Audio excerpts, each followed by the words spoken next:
Good morning, everyone, and welcome to Hudson Raiders Stadium for today's NEFL matchup opening weekend for your Fargo Invaders and the Northland Bulls. We are live from Hudson, Wisconsin, getting set for today's game, as you can see right there.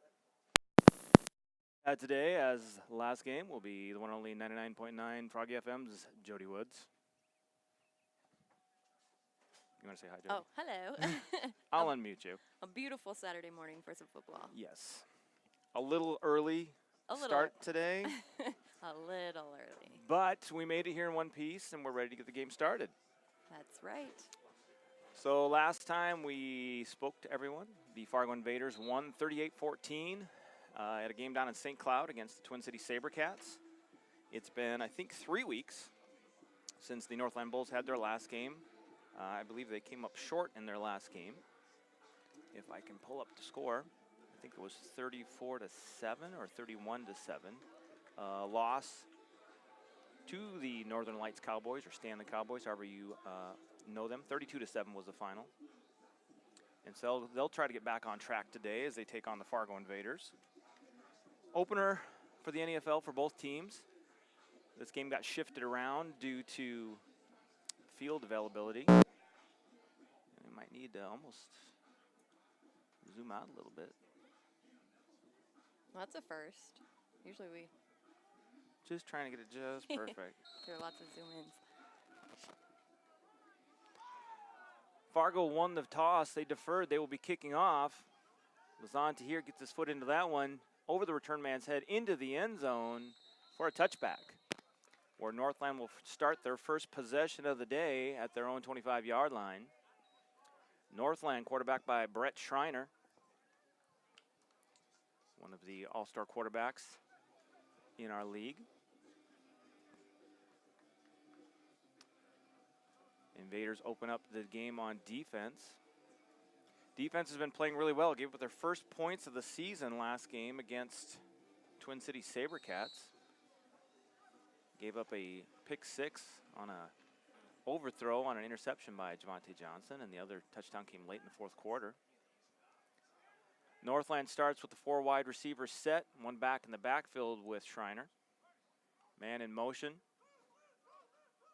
Low snap, handoff up the middle, taken down to the backfield. Ball looked like it came loose. See what the referees say. And the ball is turned over. Looked like it was recovered by Kevin Turner-Williams. So big play to open up the game for the Fargo Invaders defense. One play run by the Bulls, turnover, and the Invaders are in the red zone. It's kind of a good way to start, don't you think, Jody? Just like that. That's how it's Get done. your microphone. Oh, I mean, it's like you don't it's like even know how to. It's my first time, I know. right? Sorry. Just like that. That's why they have you on that morning program. Once again, we're using our other software on the iPad to bring you Fargo Invaders football. Javante Johnson to start this drive off. Dustin Lindgren in the backfield. Snap, looking to throw this one out. Looking for John Bont. No, that is Nate Christensen. Pass intended for Christensen, overthrown, out of bounds. We'll bring up 2nd and 10 from about, where are they at? Are they on the 18 or the 20? Wait to see where he spots it. 1, 2. Yep, should be at the 18. So 2nd and 10 from the 18-yard line of the Bulls. Fargo Invaders opening possession of the game. Moline and Brandon Jones wide right. John Bonney, Nate Christensen wide left. Dustin Lindgren fakes the handoff. Pass for the middle. John Bonney over the middle. Spin move. Still going down to the 5-yard line. First down for the Fargo Invaders. Just a little slant pattern over the middle to John Bonney. He is the quicker picker-upper, and that's a first down for your Fargo Invaders.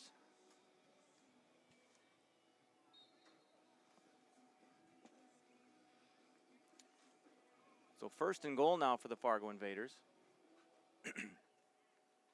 As we're just underway here in the first quarter, not even at the 14-minute mark yet.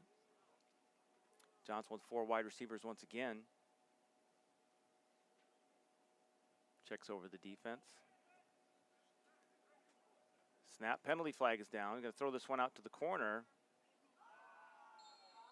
Pass is incomplete, out of bounds. Penalty flag. Christensen and the defender, looks like number 23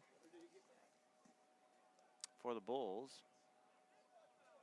That's Godfrey Luke, brother of Hillary Luke. Encroachment on the Bulls.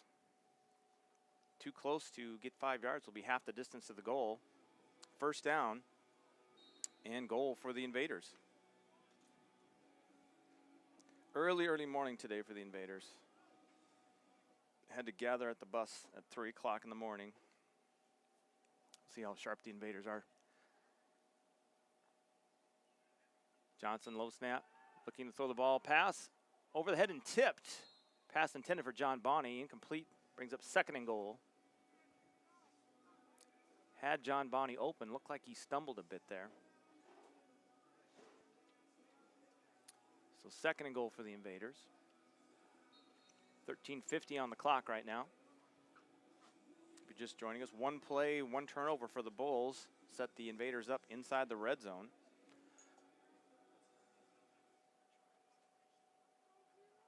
Four wide receivers set once again for the Invaders. Johnson looking to throw, got time, throws it, caught, touchdown, Fargo. You betcha, John Bonney. Welcome back. Easy pitch and catch there for the Invaders. Put 6 on the board for them. And we got to go to here. Did you put the touchdown sign up? I put the touchdown oh my sign gosh. up. You're all over it. All over it today. Oops. 6. Slowly but surely, I'm learning. Exactly. Lazan Tahir out for the extra point. It's been a little bit adventurous on the extra points so far this season. Snap is high, set, and the kick is up. And it is good. So with 13:46 to go in the first quarter, your score, Fargo 7, Northland nothing. We'll be right back after a word from our main sponsor.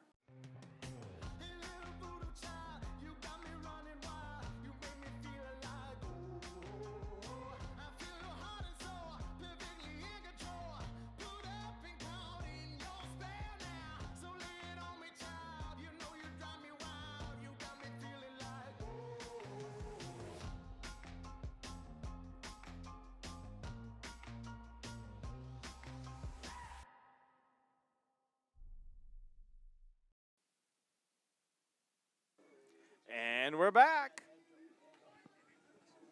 Those of you worried about the health and well-being of Matthew Franco, don't worry, Matthew F1 Franco is fine. He is celebrating his lovely wife Crystal's birthday today. So happy birthday to Crystal Franco. I hope you enjoy your birthday. And if you want to see Matt and or Crystal, go to Moorhead Massage and Wellness. And we will definitely show their commercial on one of these commercial breaks as well. Tahir set to kick this one off for a second time. 2 men deep for the Bulls. Squib kick this time. Right into that dead spot. Picked up by Luke. Nope, I take that back. Nice return, breaks the tackle. Out past the 35-yard line, out of the 36-yard line. That's number 33. Jordan Van Leer Perry. JVLP for short, for those that know him. Some good initials. Exactly. JVLP. I won't remember that next time. I'll have to look up who's carrying it. So 1st and 10 for the Bulls on their second possession of the day. Their opening possession. Handoff up the middle. Stuff for a loss. Then the ball came loose and the Invaders recovered. So 1st and 10 from the 37. Schreiner with trips to the right.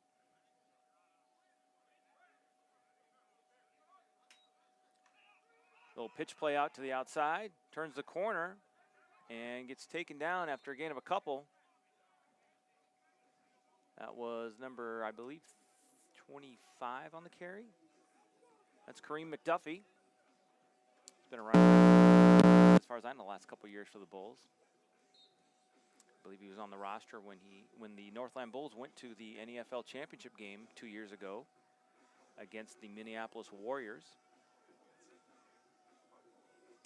The Bulls are the only remaining Wisconsin team in the NEFL. Then again, we only have one team in each state. One in North Dakota, one in Iowa, one in Minnesota, and one in Wisconsin. So second and about a long 5, maybe 6. Fakes the handoff, looking to throw, passes out, intended, pass almost picked up by Josh Gatling, in and out of his hands. Pass intended for number 13. That is Travis Griffin. Griffin, I believe, was on the Bulls 2 years ago and then went and played for the Pioneers last year, I think. But he's back with the Bulls this season. So that brings up third down for the Bulls. Going to try and convert here and keep this drive going. Invaders with a 3-man defensive line. They usually bring a 4th pass rusher. Fakes the handoff, looking to throw, throws it out. Pass is caught at the 49-yard line. That'll be enough for a Northland Bulls first down. Schreiner with just enough time to catch it, look over, get it out to his man out wide to the right for the first down.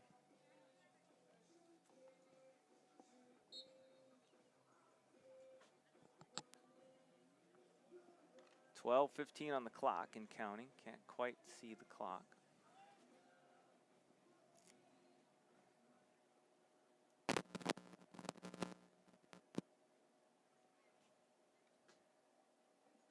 Schreiner calls timeout. Doesn't like the looks of the defense there and the play call. So 12 minutes on the clock here in the first quarter. Northland takes their first timeout of the day, and we'll be back right after these messages.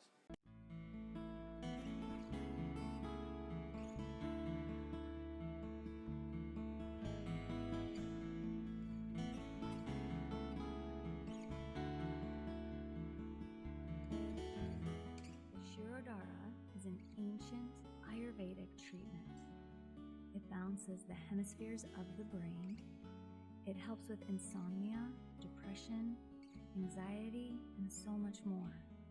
It's a deeply relaxing and rejuvenating experience, which can be greatly profound for the body, mind, and spirit.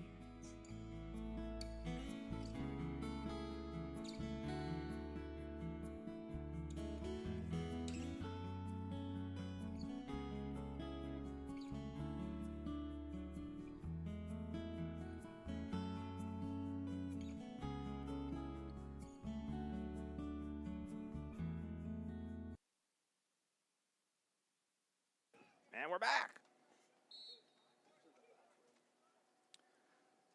First and 10 for the Bulls after that timeout. Schreiner with receivers 2 to each side. A little bit of a play fake. Caught over the middle to Griffin. That'll be enough for another Northland Bulls first down. Kind of just created some space right in front of Josh Gatling, who was there in coverage. Enough for a first down.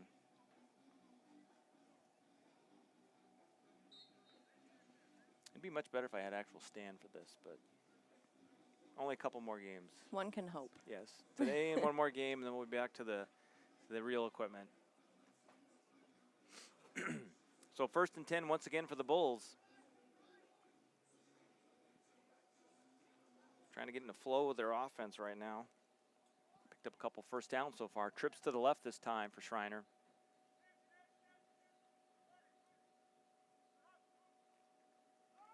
Fumble in the backfield again on the exchange. And it looks like another recovery by the Fargo Invaders. So 2 possessions, 2 turnovers for the Bulls. It's what plagued them last game. I think they had a number of turnovers, if I'm not mistaken. And so far, 11:04 on the clock here in the first quarter. And your score 7-0. And the Northland Bulls already have 2 turnovers. So the Bulls will the Invaders will take over at their own 41-yard line after giving up a couple first downs and get a chance for the offense to get back out on the field and see what they can do now with a little more green grass in front of them. Johnson and Lindgren in the backfield. Trips to the right. Christensen, Bonney, and Brandon Jones. Johnson back to pass, going to swing it out to Lindgren, and he does not come up with the catch. So 2nd and 10. Lindgren was thinking about what he was going to do with that ball after he caught it. Unfortunately, didn't make the catch.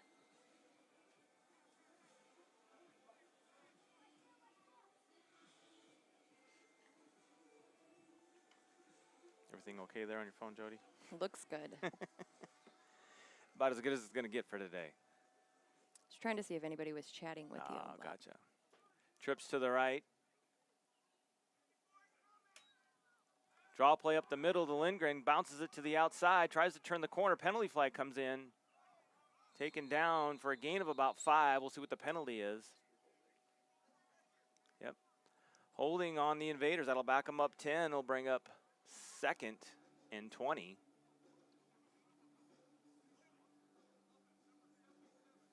.77 on the call. Big John with the hold. Unfortunately, backs him up. So 2nd and 20 for the Invaders. 2nd possession of the day for them. 1st possession of the day started at the Bulls' 18-yard line. This drive has not started off so good. An incomplete pass and now a penalty.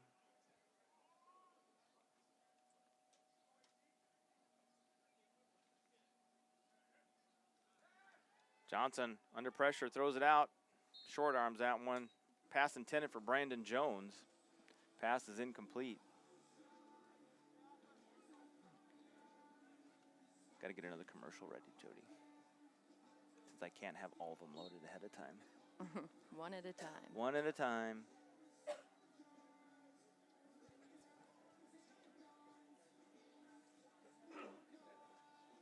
Also have to remember to adjust the volume. Otherwise, they get too loud for everybody. 10:29 on the clock. 3rd and 20 for the Invaders on their 2nd possession of the day. Johnson with 4 wide receivers.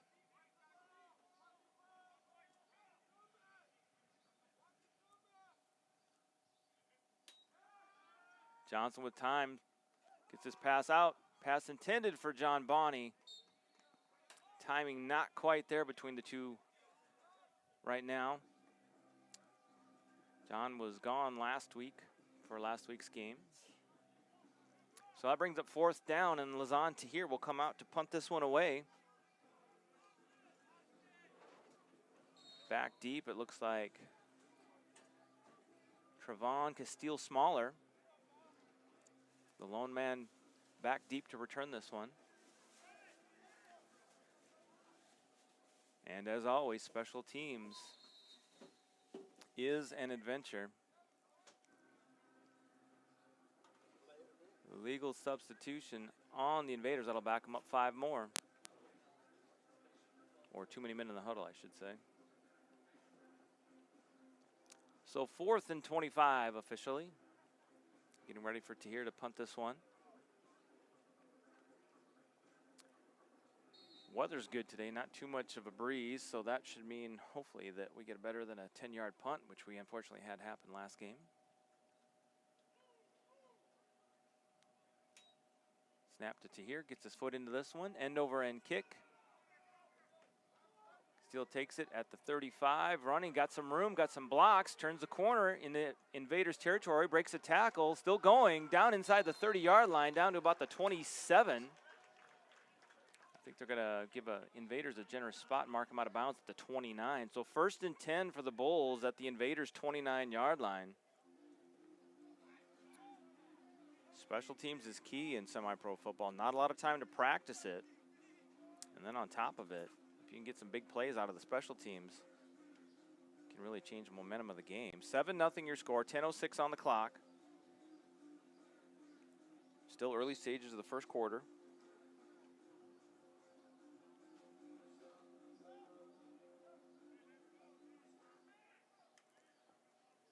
Brett Schreiner out there with trips to the right, but one man goes in motion. Schreiner looking to pass, gets hit after he throws, pass completed, and out of bounds. Pass completed to, I believe, is that Mike Rodriguez? Nope, Andy Allison. Andy Allison on the catch. Gain of about 9 on that play, so brings up 2nd and 1. Invaders got to Schreiner, but not until after he had passed the ball.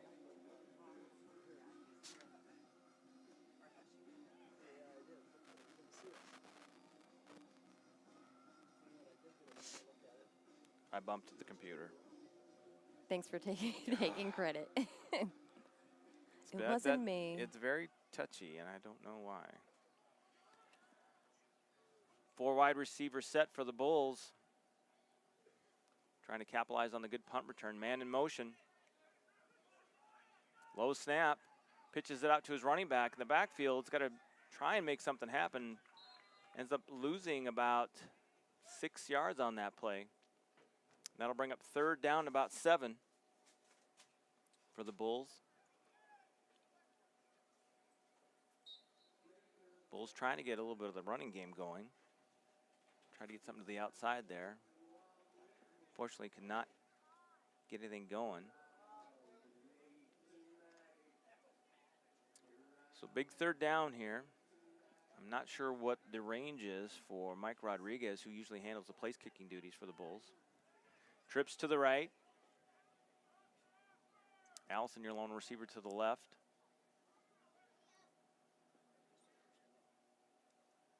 Running back shifts to the other side of Schreiner. Snap. Schreiner looking to throw out to his right. Gets rid of it. Pass is completed. Spin move. And he's going to be stopped at the 14-yard line. That'll be enough for a Northland Bulls 1st down.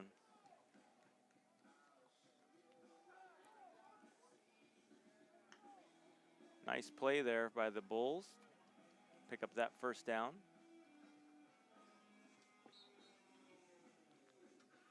So 1st and 10 for the Bulls at the 14-yard line.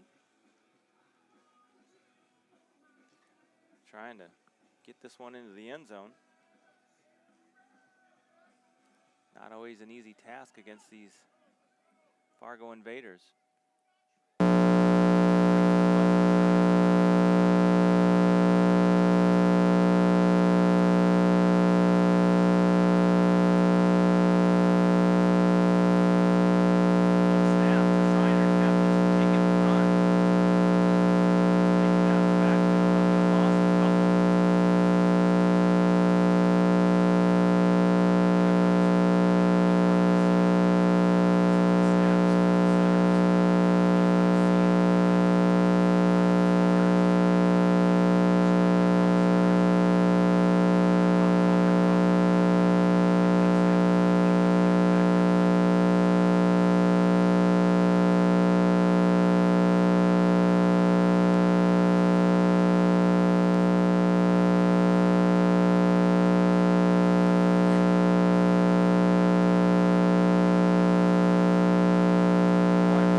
Rodriguez out for the extra point attempt. Try and tie this game up.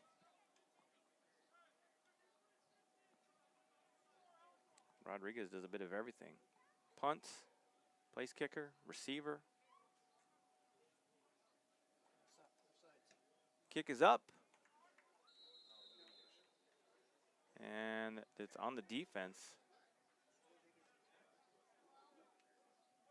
It should be able to decline the penalty and have the extra point, but it looks like they're going to call it before the snap. So half the distance to the goal, put it at the 1 yard line or 1.5. Try it again.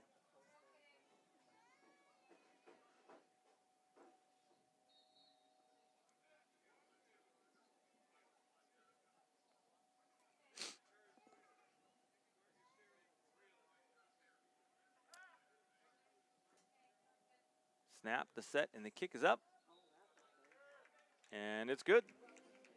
So with 6:30 to go in the first quarter, your score, Fargo 7, Northland 7 here on the Fire Network, bringing you Fargo Invaders football.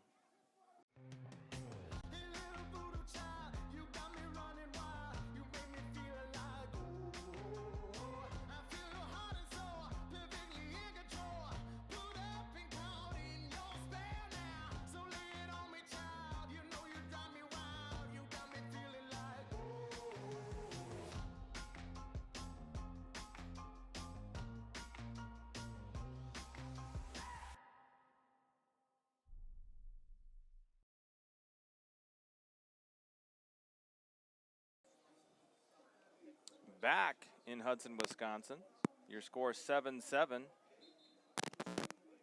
as the Bulls get set to kick this one back to the Invaders.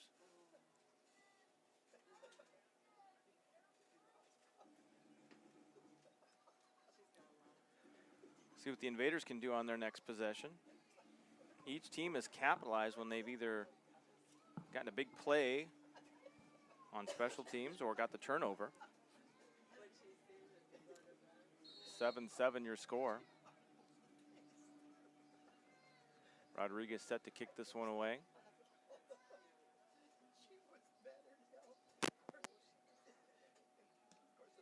Kick by Rodriguez. Taken by Jermaine Armstrong. Looking to follow his blocks. Got some room off the left side. Spun down past the 40-yard line out to about the 43-yard line. So 1st and 10 for the Invaders at their own 43-yard line. Nice return by Armstrong. That'll bring out Javante Johnson in the Invaders offense. See what changes they made after last possession. They went backwards. 3 incomplete passes and 2 penalties.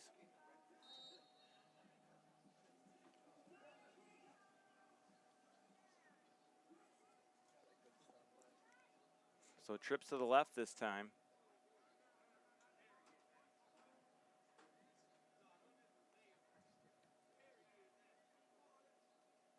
Johnson shifts Lindgren in the backfield. Low snap. Johnson gets a quick pass out to Brandon Jones. Gets a block. Gets down the sideline. Gets enough for a first down, it looks like, or close to it. See where they mark him out of bounds. They're going to mark him out of bounds at the 48-yard line of Northland. So that'll bring up about 2nd and a yard and a half for the Invaders.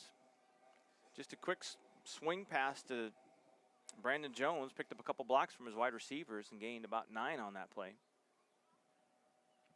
Same formation for the Invaders. Trips to the left.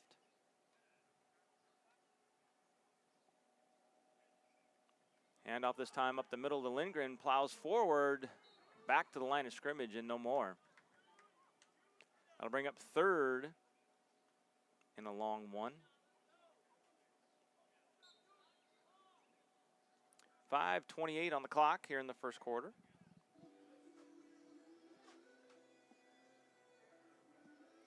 See if the Invaders can pick this one up on 3rd down.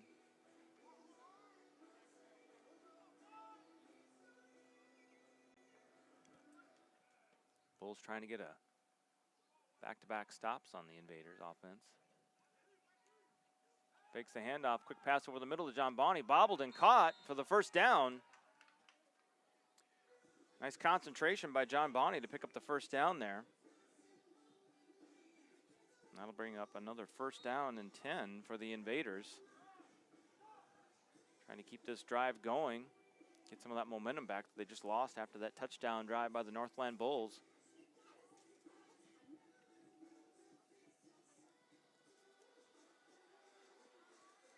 So 1st and 10 at the Northland 42 and a half. Trips to the right this time.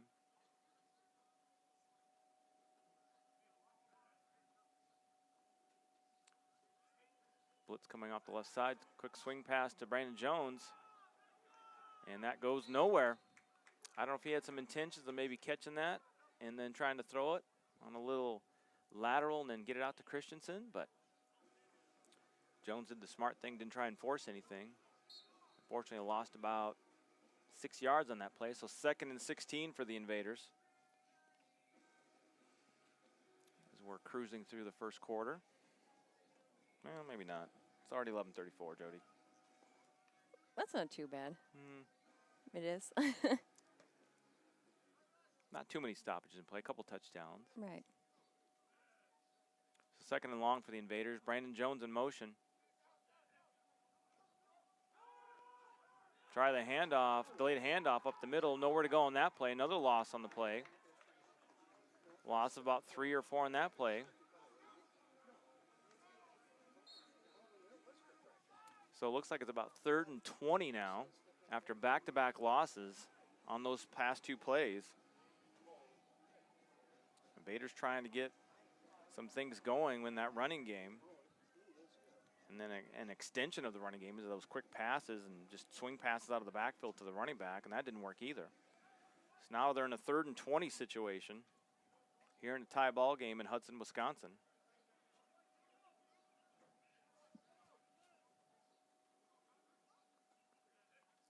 Johnson back to pass. He's got to scramble. Gets away from a tackler, throws it out, and pass intended for John Bonney.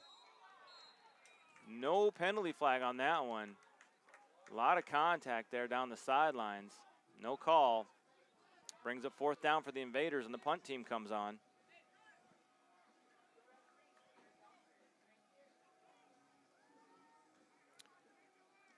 So Johnson had to escape the pressure, threw it out deep, intended for John Bonney.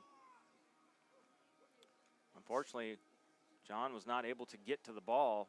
Looked like he might have gotten some interference there, but no call. That doesn't necessarily mean there was no interference. Once again, the Invaders are waiting for one more player on the punt team.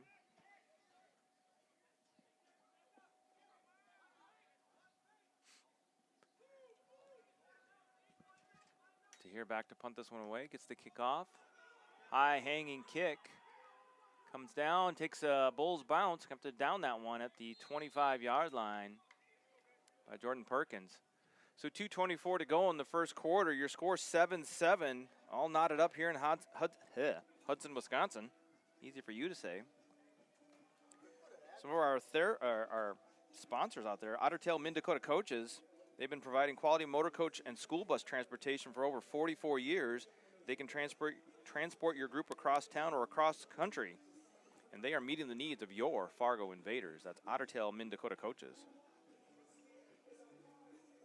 As the Bulls get set for their next possession after scoring on their last drive that started with a good punt return. This time, no punt return, but a nice bounce, and they'll be starting. Looks like they got it marked at just past the 25, maybe at the 26-yard line. 1st and 10, 2:24 on the clock in the first quarter. Schreiner looks over the defense. Quick pass out to the receiver. Got some space, turns the corner, and takes what he can and gets out of bounds, enough for a 1st down for the Northland Bulls. I believe that pass was completed to Stacy Kalkworth. So 1st down for the Bulls. Seeing if they have found a chink in the armor of the Fargo Invaders with their passing game. Key for the Invaders is try and get some pressure on Schreiner, not let him get comfortable. He's put up a lot of big numbers over his career with the Northland Bulls. Trips to the right this time with a man in motion. Motion's back. Schreiner, handoff this time, and that goes nowhere. Taking it down in the backfield by, looks like Anthony Antonio. Let's see, he's number 54 as well. Martez Buchanan out there. And I believe DeAndre Gillens was out there as well. Most of the defensive line got in on that tackle. Loss of about 3. Brings up 2nd and 13. Clock coming right at the 1-minute mark here in the first quarter.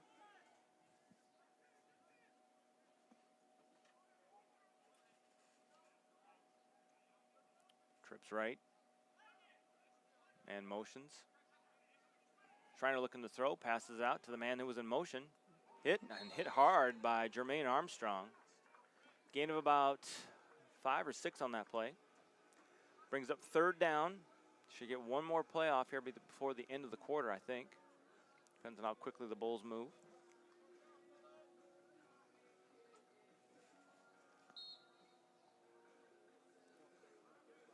See if they're going to get the playoff or they'll wait for the second quarter. And it does not look like the Bulls are in any rush to get this playoff before the end of the first quarter. So at the end of the first quarter, your score, Fargo 7, Northland 7, all tied up here in Hudson, Wisconsin. Northland in a tie ball game after 2 first quarter turnovers. And we'll be back after the commercial break with the second quarter.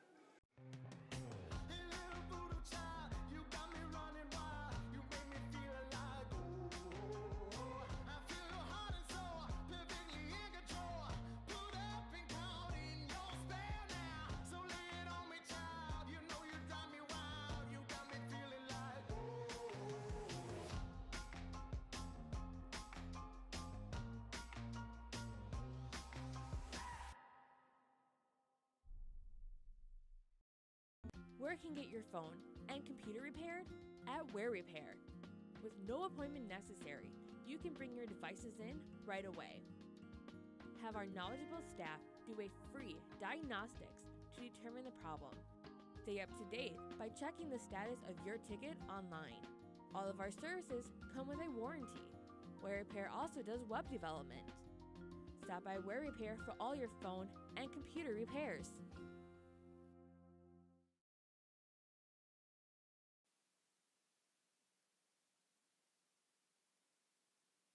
Back at Hudson Raiders Stadium, start of the second quarter between the Northland Bulls and your Fargo Invaders. 7-7 is the score. Opening play of the second quarter here in the NEFL opener for both teams.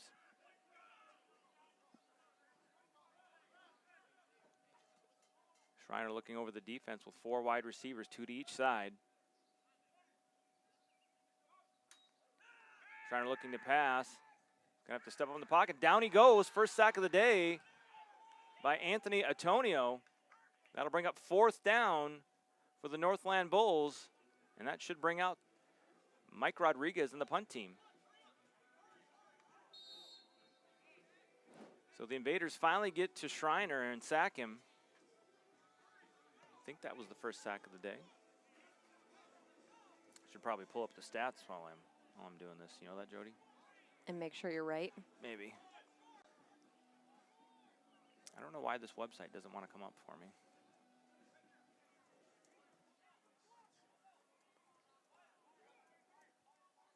And so Rodriguez back to punt. 2 men deep, Josh Gatling and Jermaine Armstrong for the Invaders. End over end kick. Hits down at about the 30. Josh Gatling picks it up. Follows his block, gets down out to the right. Breaks another tackle. Spin move, still on his feet.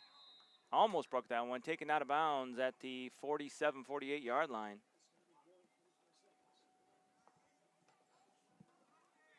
So 13:50 on the clock.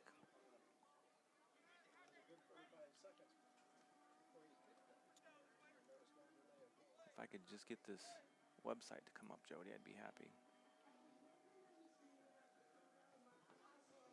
It's not looking good. I don't know why it's Just a blank screen. I'm going to ask Peasanick here in a second if there's something going on with this website, or I got to look at it on my phone for some reason. 2 backs in the backfield now. Nope. Lindgren needs to get off. Too many men in the huddle. That'll be a 5-yard penalty on the Invaders to start this next drive. Confusion as to who was out there. 2 running backs went out there. And unfortunately, 5-yard penalty on the Invaders.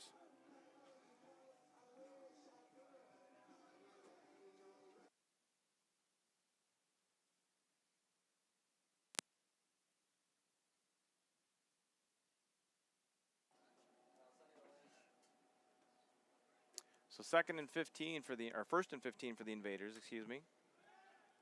Johnson looking to throw, tries to connect over the middle on a slant pattern to Austin Moline.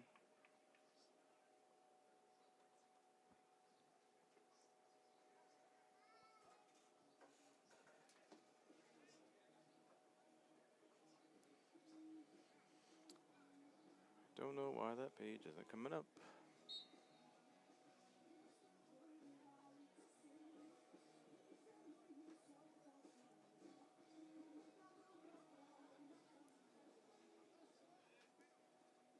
Now maybe that way we can get some stats. Second and 15 for the Invaders. Dante Starr in the backfield with Johnson. Johnson shifts him to his right-hand side. Johnson with some time, throws the pass out. Pass intended, short. Pass intended for Brandon Jones. He's been able to get that ball outside and up higher. Maybe Brandon could have made a play on that one and ran underneath it.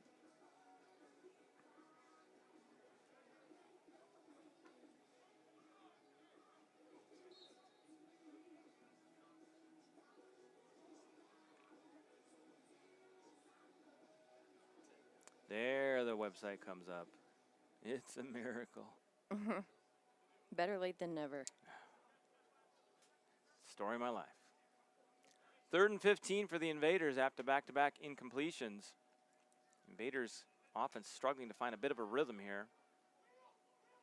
Johnson throws it deep. Pass intended for Christensen. Threw it into double coverage there.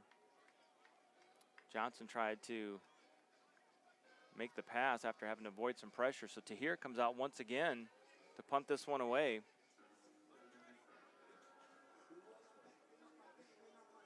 Third punt of the day for Tahir.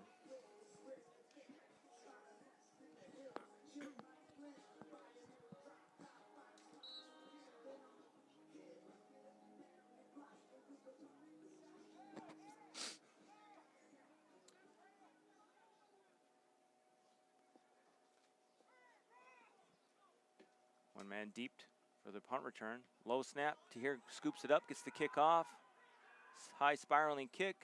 Once again, takes a nice Northland Bulls bounce. And they'll start their next drive at their own 25-yard line.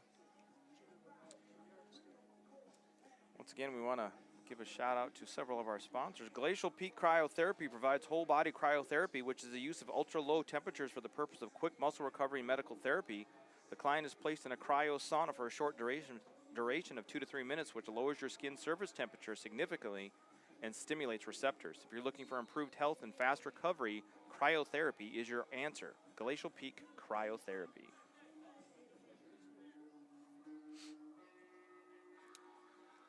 So the Bulls once again with the ball. Forced to punt their last drive.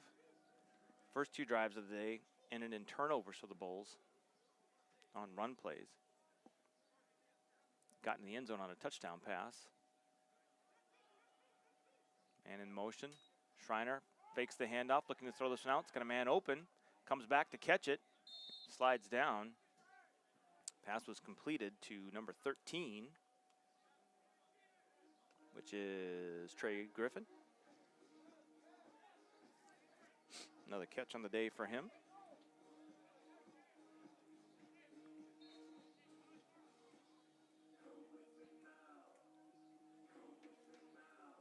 So second and about 4 for the Bulls.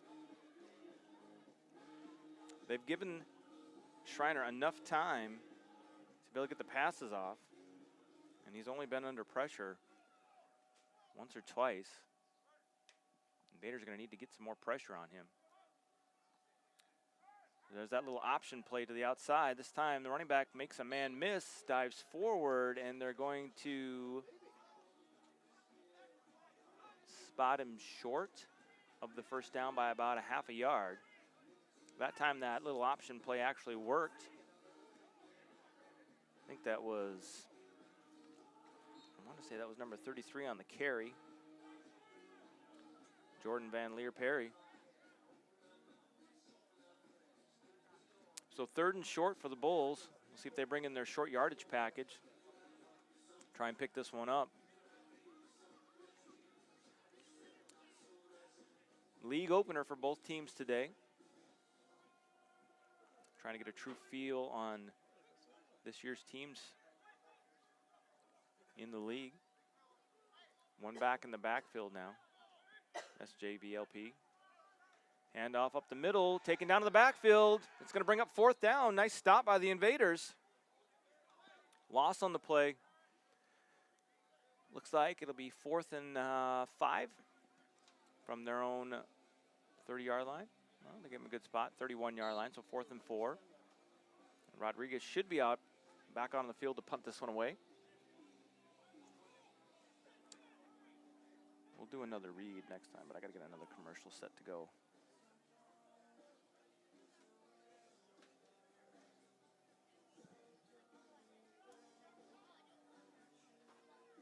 And it's going to lock up. Uh-oh. Oh, there it is. Snap to Rodriguez, kick, end over end, right down the field. Jermaine Armstrong picks this one up. Heads up to the right, picks up some block, down the sideline he goes. He's got one man to beat, turns the corner, and taken down inside the 15-yard line. Great return by Jermaine Armstrong, almost brought that one back to the house. It's like Josh Gatling is slow to get up off the field. But it looks like he's getting himself up.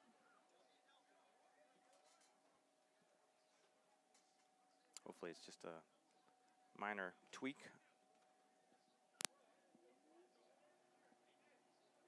So Jody, what time do you guys have to take off this morning? We took off about an hour after you guys. Must be nice to get that extra hour of sleep. It was very nice.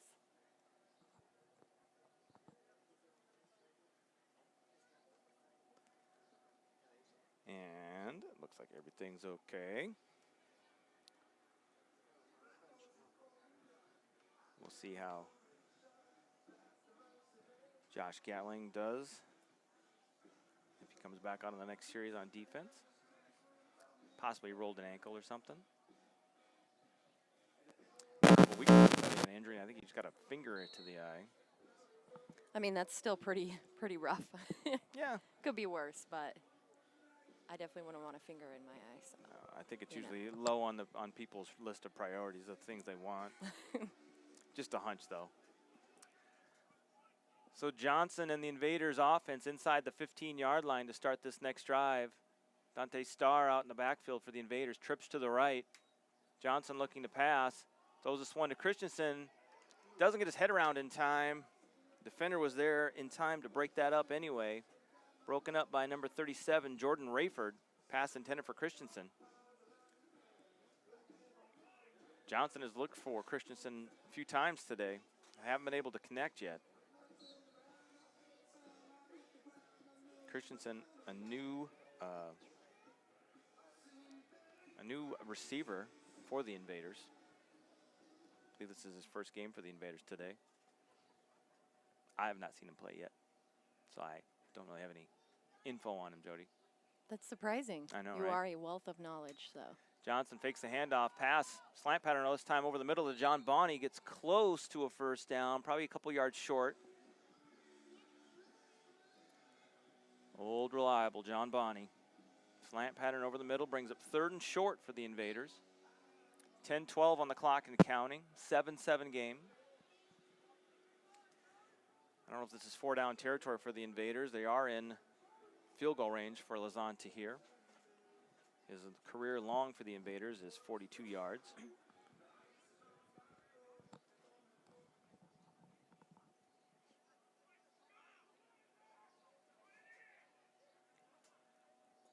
So just outside the 5-yard line. I believe that maybe at the 7, 3rd and 2 we'll call it.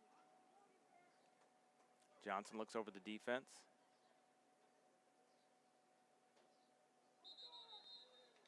And motion, offsides, false start on Dante Starr. A little bit anxious. Looked like Javante was ready to give the signal to snap the ball. Unfortunately, he didn't. Dante got caught moving. So that'll make it 3rd and 7, a little more difficult. That's true. Good point. Gives them more room to work. I like the positivity. I know. Bonnie and Christensen wide left. Throws this one out. Oh, in and out of the hands of John Bonney. Tried to make a one-handed catch. Pass was thrown a bit behind him. Coaching staff will send out Lazante here to try and get those 3 points. 9:10 on the clock. Lazante here out for his first field goal attempt of the day. About 10 yards longer than the extra point. Javante Johnson will set this one down at about the 19-yard line, making it a 29-yard field goal attempt for Tahir.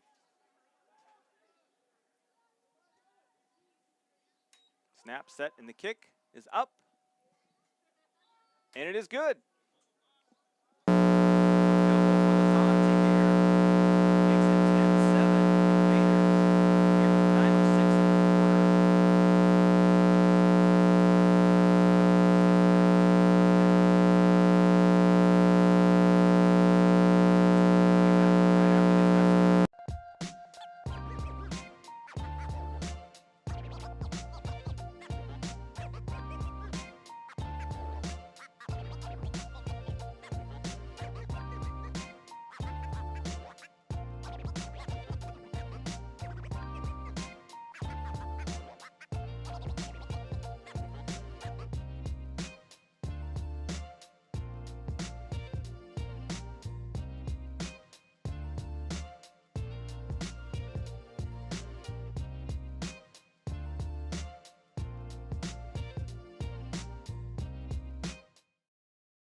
NEFL champions. Pooch kick.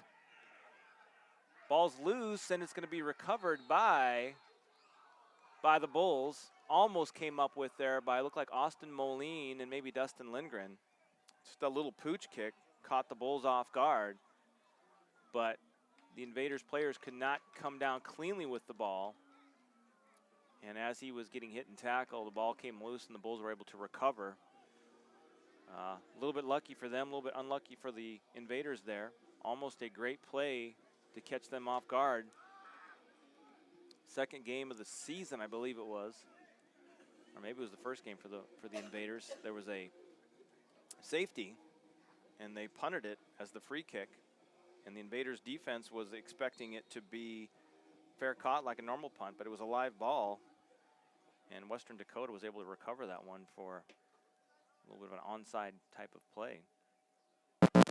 So Schreiner back out on the field with the offense for the Bulls. Man in motion. Low snap, handoff up the middle. A little bit of room there. Gains a couple. About 3 yards on that play. So 2nd and 7 for the Bulls.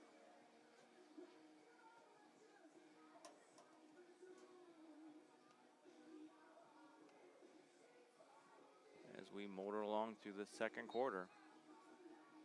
I had the stats pulled up. Now they're not there. They kicked you back out? No, I went back to a different page. Went to the Invaders' schedule. We'll get it back. Trips to the right this time for the Bulls.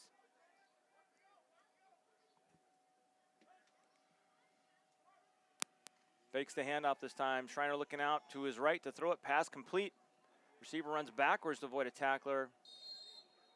Stretches out for the first down, and did he get it?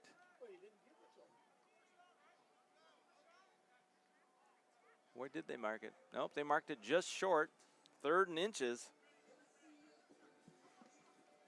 It's always hard to tell from the booth based on the angle where they're spotting it. So it looks like it's about 3rd and almost a yard.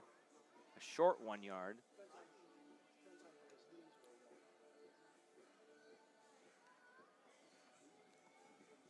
See what the Bulls try to do this time. Last time they had a 3rd and short. tried to run the ball, got stuffed for a loss, and had to punt the ball away. Halfway point of the second quarter. Schreiner takes his time. Quick pass over the middle, caught at the 45-yard line. It'll be enough for Northland Bulls first down.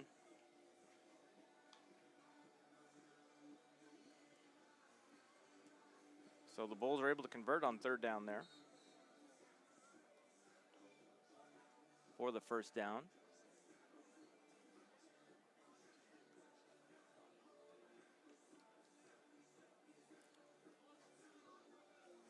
Looks like so far Schreiner's had a good day based on statistics. 8 of 9 for 81 yards and a touchdown, a 141.2 quarterback rating. So when he's had time to pass, he's been able to connect with his receivers.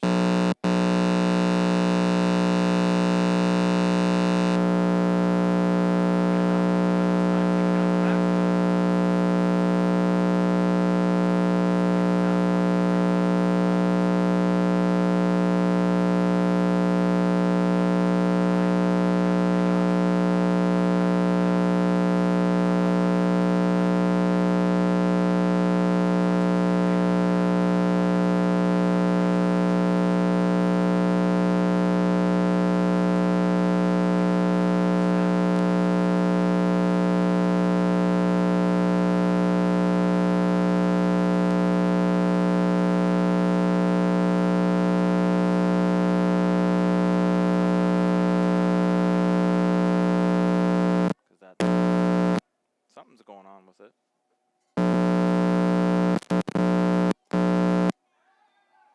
There you go. Pass is tipped and caught for a first down for the Bulls.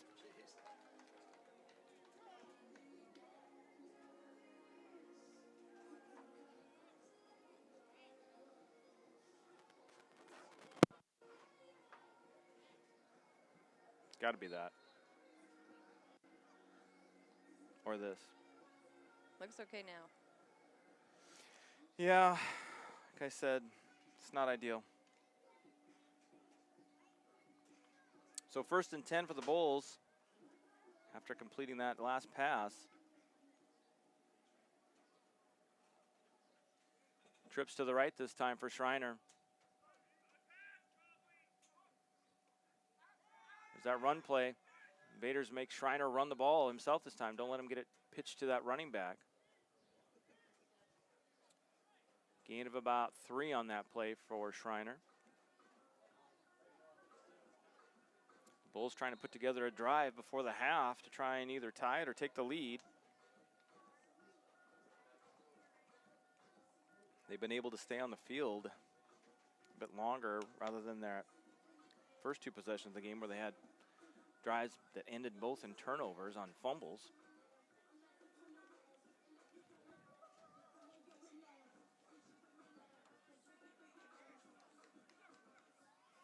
Trips to the right this time for Schreiner.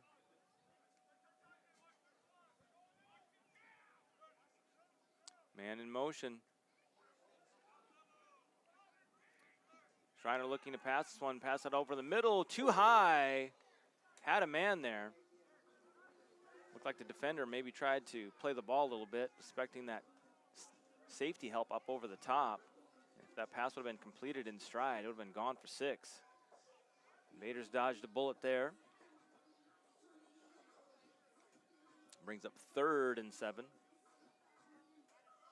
at the Invaders' 37-yard line.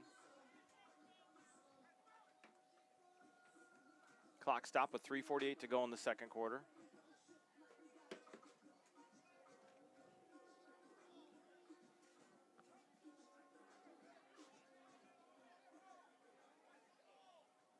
Northland does a good job of taking their time getting up to the line of scrimmage, making sure they're not rushing anything.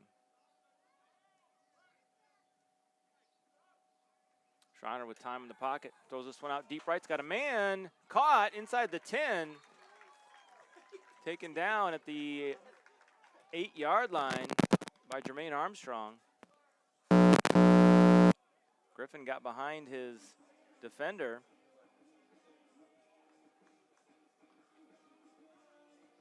was able to come down with it. 3:26 on the clock and counting.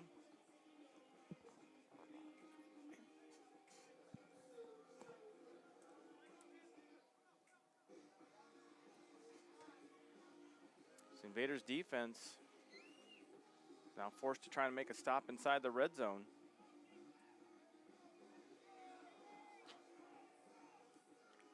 As I've been saying, the Invaders got to get some more pressure on Schreiner in the pocket. 4 wide receiver set, 2 of them stacked to the left. Schreiner looking over the middle, passes too high, incomplete. Pass intended for number 82, DeJounte Sky. Sky was there, passed just a bit too high. Brings up 2nd and goal for the Bulls.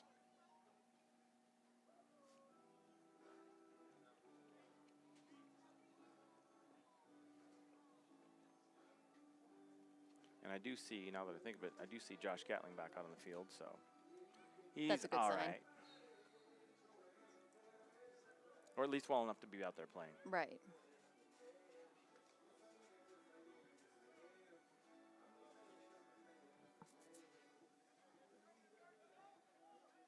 Second and goal for the Bulls at the 8-yard line of the Invaders. Trying to punch this win to take the lead. Schreiner rolling to his right. Not much pressure, just gonna have to throw this one up. Almost came down with that in the back of the end zone. Comes up loose after he fell down out of bounds. Receiver's down, I think he got the wind knocked out of him. So he'll just be down for a moment. I think that is, it looks like number 13 once again. Trey Griffin.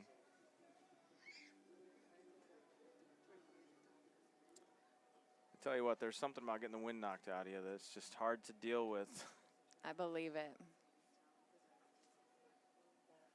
But it only takes a few minutes and you'll get your wind back and be all right. But hopefully he didn't fall down and hurt himself at all, as they seem to check out his lower back. I'm going to try to fix the camera while we're doing this. You do that.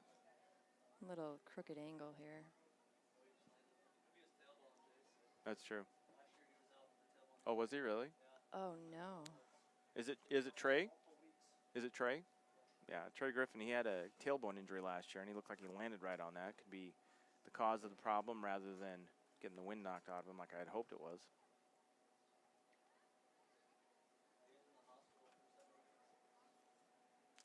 Seemed a bit serious last year. He was in the hospital a couple times. Should we do a commercial? Let's do a quick commercial break.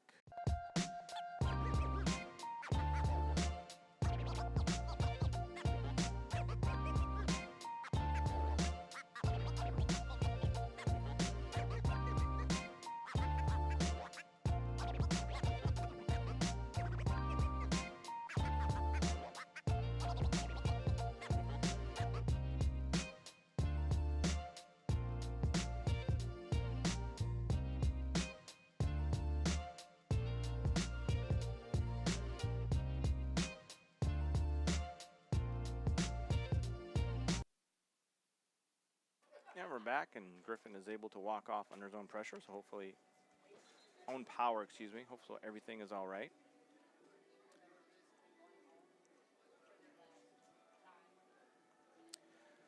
So 3rd and goal for the Bulls here, deep in Invader territory.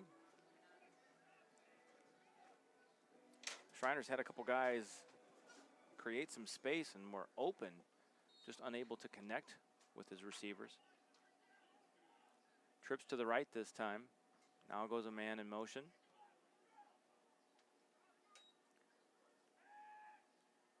Pass is picked off by Josh Gatling in the end zone.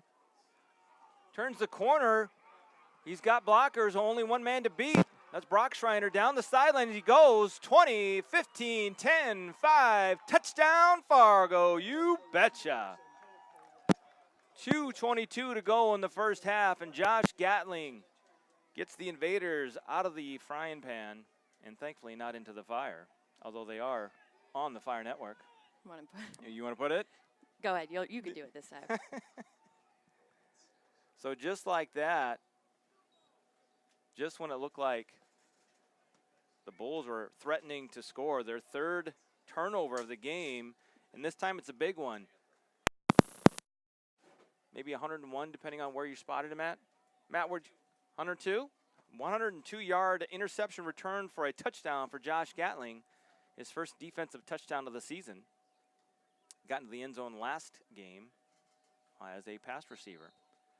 So Lazan Tahir is out for the extra point attempt. 16-7 is your score now. Big momentum shift there. Snap, the set, and the kick is up. And is good. So just like that, 17-7 your score. Fargo leads over the Northland Bulls. Another one of our fine sponsors is FargoChairRentals.com. Jody, do you know what those guys do? I'm going to assume something with chairs. Yeah, it's a good guess. They can meet your event needs from chairs, tables, to even a little extra shade. If you're looking to rent for an event, call Blake Weedman at FargoChairRentals.com and mention hashtag InvaderElite for a discount. Let's see, which other one haven't I done? Dots Pretzels. Dots Pretzels. Their home-style pretzels are a special family snack created many years ago by Dot in her family kitchen. Hopefully that didn't make anything go weird. I think that was fine. First taste says it all. These pretzels are an addicting gourmet snack loved by many all over the country. You can find their delicious pretzels in Fargo at Cashwise, Shields, and Vintage Point. I just had some last week, and they are delicious, and they are addicting. Yeah, hard to stop eating those. I was surprised. I can't even put my finger on what the actual seasoning is on it, but it was darn good. That up there, out of your way. So Tahir set to kick this one away for the Invaders, who now have a 10-point lead, thanks to Josh Gatling picking that pass off in the end zone. 2:22. 2:22 in the quarter, also in the half. Tahir kicks this one deep this time. Allison back to take this at the 10-yard line, runs it out past the 20. Has a couple blocks, got some room. Jermaine Armstrong there, missed tackle. Now he comes back and does make the tackle, and he's taken down at the Invaders' 40-yard line. Nice return by Allison.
Pressure up the middle.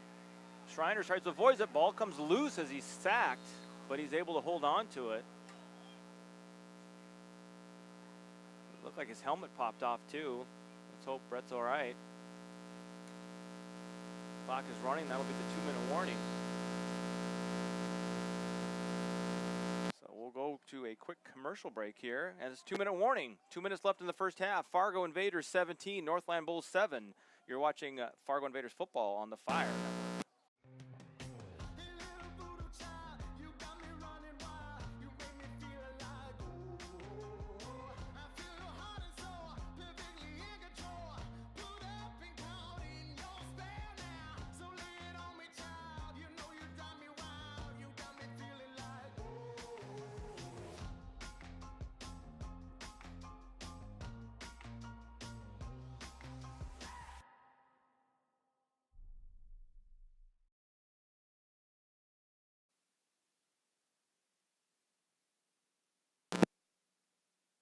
Discovery Benefits is award-winning, people-centered. The cornerstone of their business is to provide responsive and flexible administrative services that create value for your clients and their employees. They are a customer-focused organization blending people and technology to provide high-quality customer service and administration. Discovery Benefits. 2 minutes left in the first half. Fargo leads 17-7. Got their second sack of the day. Like the extra pressure came up the middle on a blitz. Took Schreiner down. Helmet popped off. I know Franco what Franco loves, and that's not surprising. Hello, Mr. Franco. So 2nd and 11 for the Bulls. Schreiner stays in, he's fine. Fakes the handoff, runs up the middle. Gets back past the line of scrimmage. Gain of about 1. So that'll bring up 3rd and 10 for the Bulls. Is Trey back out there? Or not? Looks like Griffin's back out on the field. So we have a timeout taken by the Invaders. And that means we can either ad-lib or I can try and find a new commercial there. Or we could do both. We could ad-lib while you find a new commercial. That would be good. That's what you're supposed to be good That's at. my job, right? That's why you're here, right? Oh, which one haven't we done? Oh, of course. That one's set for next That's time. a good one. Oh. That's a little bit of a long one. Okay. It's a minute 14, so I don't know if we have that kind of time. We have no time. Let's see. We'll go through the reads as we see fit. Otter Tail Minn-Dakota Coaches provides quality motor coach and school bus transportation. They've been doing it for over 44 years. They can transport your group across town or across the country. The official transport partner of your Fargo Invaders. See how I went off script on that a little bit? Yeah, that was good. That's called ad-libbing, so. Okay. That's what we call it in the business, Jody. Good to know. I know, right? So 3rd and 10 for the Bulls here. Late stages of the first half. Trips to the left for Schreiner. Shifts his running back as he sees the pressure possibly coming off that right edge. Gets the Invaders to jump. That's on Anthony Antonio. Oh, they're going to call that on the wide receiver there. False start on Griffin. That'll back him up 5. That'll be 3rd and 15 now. I didn't even see Griffin move. I was too busy watching Anthony jump off sides. Little lucky on that part then for the Invaders. Very lucky.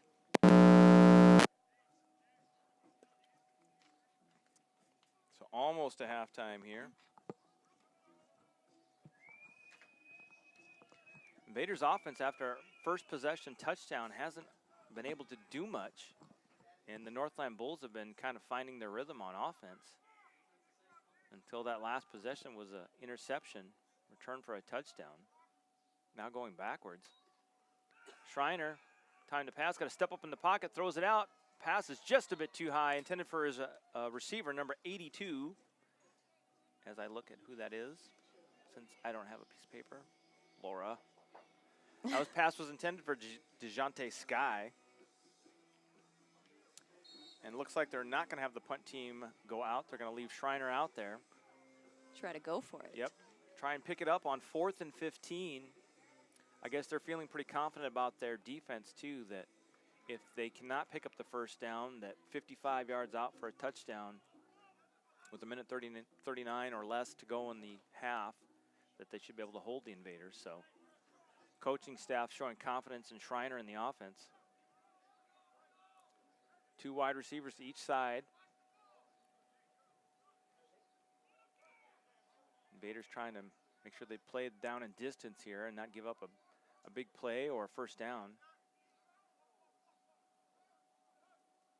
Schreiner looking to pass, throws it out, passes deep and overthrown for his intended receiver. So a minute 34 on the clock, change of possession, and the Invaders will get the ball at their own 45-yard line with enough time to make something happen if they can get on the same page. So far today, Javante Johnson is 6 of 17 for just 32 yards and a touchdown, but could potentially get that going right here with a big drive. Someone has a phone call in the booth, just so you know. Hi, good looking.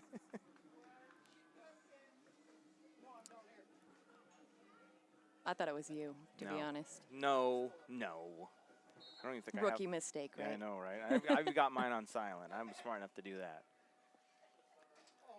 So Johnson with 4 wide receivers and a minute 34 on the clock. 2 timeouts left for the half. for the Invaders, I believe.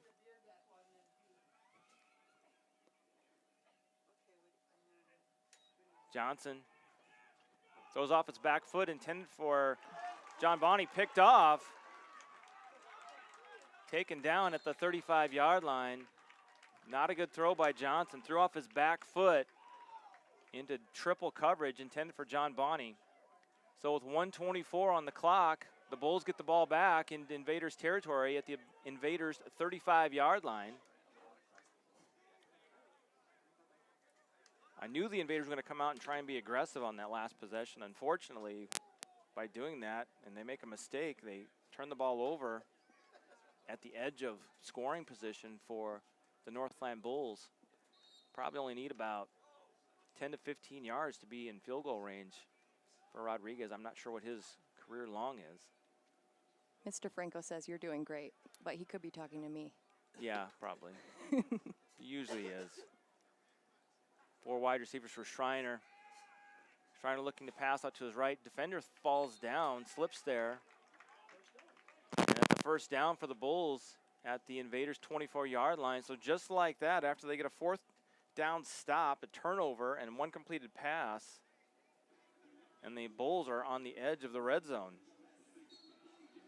I think you can only hope that you can come up and force turnovers deep in your own end so many times. Luck will eventually run out.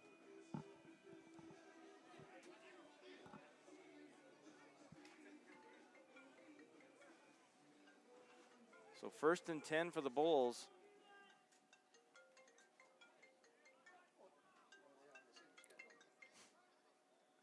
Trips to the left for Schreiner. Has time in the pocket, throws, pass tipped and incomplete. Like Landon Moline and Antoine Phillips were there in the middle of the field. Still a little dicey. That ball got tipped up in the air. Whenever the ball gets tipped up in the air, they could do it. Thank you, Franco. I'm glad you clarified that your comment was not originally for me. I didn't even notice that he wasn't here, to be honest. Yes, he did. He's been crying all morning.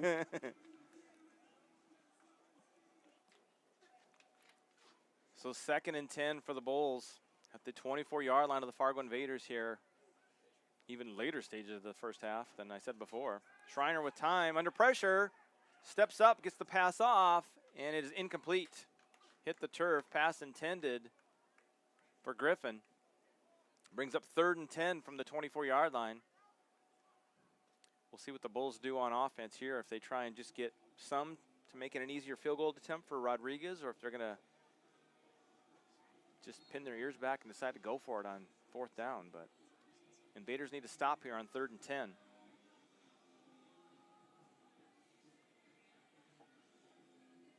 Invaders have had some receivers either get behind them or in front of them for nice gains by the Bulls.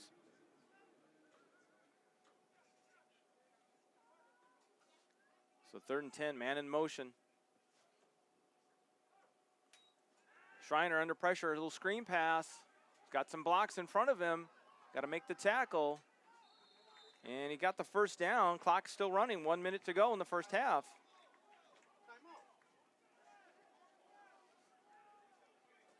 Trying to hustle. Yep, trying to hustle the line, try and save those last couple timeouts. Just outside the 10-yard line, about the 12. Schreiner taking his time, though. 38 seconds on the clock. Schreiner with punt time, throws it out. Oh, pass off the hands of Allison and then in and out of the hands of Vinny Holmes. Holmes could have ended that Bulls drive right there with a pick. Couldn't come up with it, though. I think it caught him off guard a little bit that the ball was in and out of the hands of Allison. So a lucky break there for the Bulls to not turn the ball over in the red zone. 29 seconds to figure something out on this one. Invaders need a couple more stops to try and get out of the end of the first half without giving up any more points. Invaders offense sluggish today. Then again, we're starting a game about 7 hours earlier than we thought we were. Franco threw you under the bus a little bit. I know, he always does. Man in motion makes it trips to the left for Schreiner. Gets the pass off too high. Pass intended for 82, it looks like. What is he saying this time? He said you've been texting him whining since 3 a.m. That was on a different subject, though, to be honest. Oh, so now there's more than one thing you're complaining about. Exactly, exactly. I was probably complaining that I was tired and didn't have enough sleep. It's hard to sleep on a bus when you're not used to that. I mean, I agree with you. But it was one of those things where you don't want to oversleep and miss the bus. True. Not that it's a bad drive down here to Hudson. It's only about 4 hours, but if you're not expecting or planning on making that drive, you don't want to all of a sudden wake up late and have to try and do it. So 3rd and 10 for the Bulls. Schreiner with some time. Throws it up over the middle. Pass tipped and incomplete. Right in the middle of 4 defenders there. Defender is down. I think that might be Landon Moline, possibly? No, I don't think so. Derek Alexander down on the play. Got up high to knock that one away. Came down a little awkwardly, I think.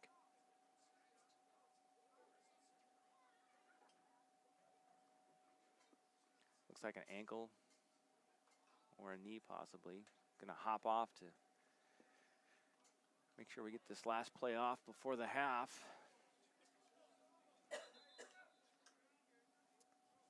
Invaders short with linebackers today. I believe that Jeremy Gordon is not available today. So 4th down for the Bulls. And they're going to bring out Rodriguez to attempt a field goal with 18.7 seconds left in the first half. See if they can cut into this lead right before the half.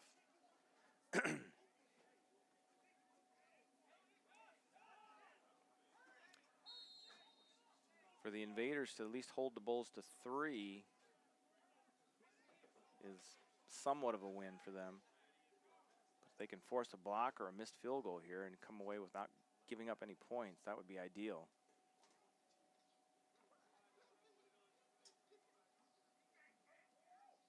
Snap, the set, and the kick is up. And it is no good. Invaders look like they were expecting to be called. It looked like there might have been someone flinch, but no call on either side. So with 14.5 seconds left in the first half, the Invaders get the ball back. Score remains 17-7. We'll see if they just come out and take a knee to end this first half, or if they try and do anything. Last time they tried to pass the ball and did not work. I see Trey Griffin down on the sideline. Looks like he's all right, which is good to see. Yes. Which last year at the beginning of the season, we had a couple major injuries for the Invaders, and we've only had minor ones so far. Worst one so far this season has been a high ankle sprain, which could be out for several weeks. Yeah. Oh, got to move the camera a little here. There we go. Without us even paying attention, Javante Johnson takes the snap and takes a knee, and that's going to bring us to halftime. Your score at the half: Fargo Invaders 17, Northland Bulls 7. We'll be back after about 15 minutes. We'll send you to a commercial break, and then it'll just show Fire Network, but we'll be back in about 15 minutes for the start of the second half. You're watching Fargo Invaders football on the Fire Network.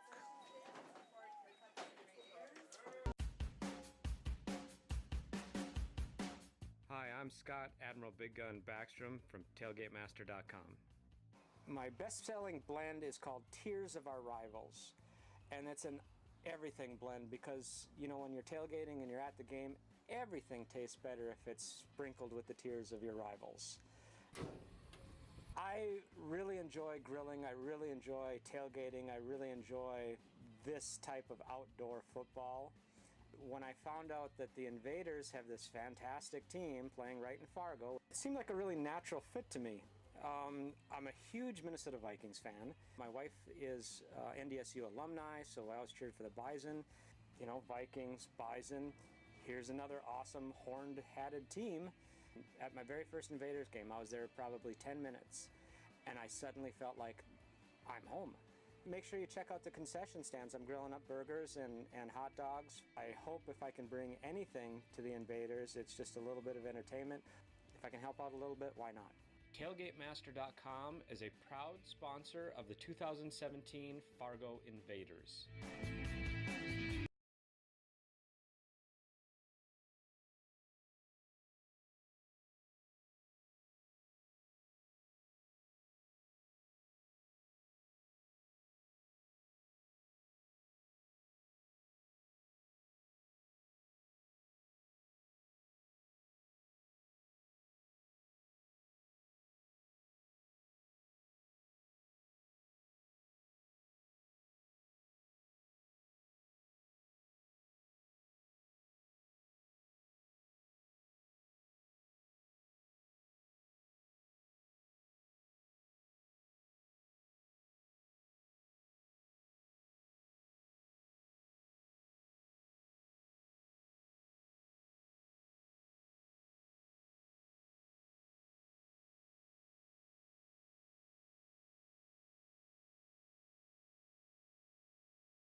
And we're back just moments away from the start of the second half, where the Fargo Invaders will receive the second half kickoff. And for those of you tuning in for the first time, this is not our normal broadcast setup. We do have a 4K camera, but that is back in Fargo, since the brains of the production, the technical stuff, is not here today. So we're doing it all through the wonderful power of a slightly used iPad. So cameras and mics and stuff like that, little issues. There was a little issue with the audio, which was due to a cable. But it is what it is. We're making it through this week, and then one more week next week with the same setup. Then we'll hopefully get back to our upgraded equipment, and then hopefully less issues. But that other stuff, you never know. Sometimes we have issues with that. Just like the last home broadcast, we lost our camera 30 minutes before kickoff. So sometimes you just got to make do with what you have. So first half statistics, big key component, quarterback position. Javonte Johnson just 6 of 18 for 32 yards, 1 touchdown and 1 pick for a 37.7 quarterback rating. While Northland's Brett Schreiner is 14 to 26 for 159 yards, 1 touchdown and 1 pick. That pick, though, was returned for a touchdown. Your score at half is 17 to 7 Fargo, who got on the board first today on a 3-yard touchdown pass from Javonte Johnson to John Bonney. Extra point was good. Northland got back and tied the ball game up in that first quarter on a 16-yard touchdown pass to Andy Allison. Extra point was good by Rodriguez, tied it at 7. Second quarter, Fargo got a 29-yard field goal from Lazan Tahir, and then ended the scoring for the second quarter when Brett Schreiner was picked off in the end zone by Josh Gatling, returned it 102 yards for a touchdown, and the extra point was added by Lazan Tahir to make it 17-7 at the half.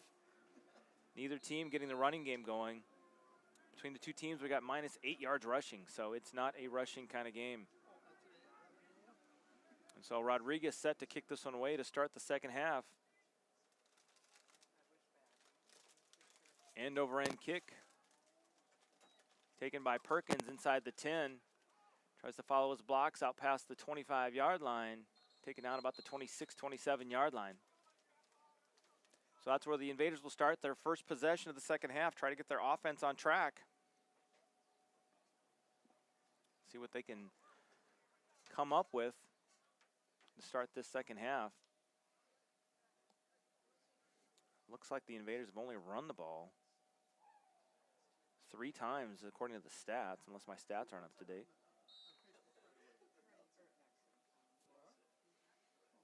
So we'll see if they try and get the running game going.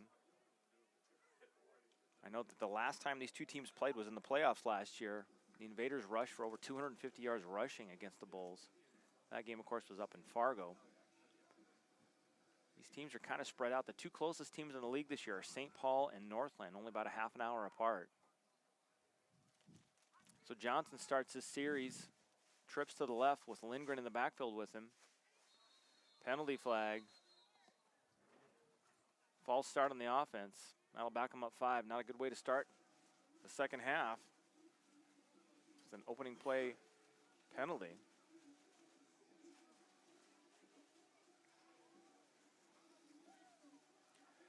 So 1st and 15 to start the second half for the Invaders, who deferred and got to receive the kick to start the second half. So you'd like to see them do something with it in this first drive.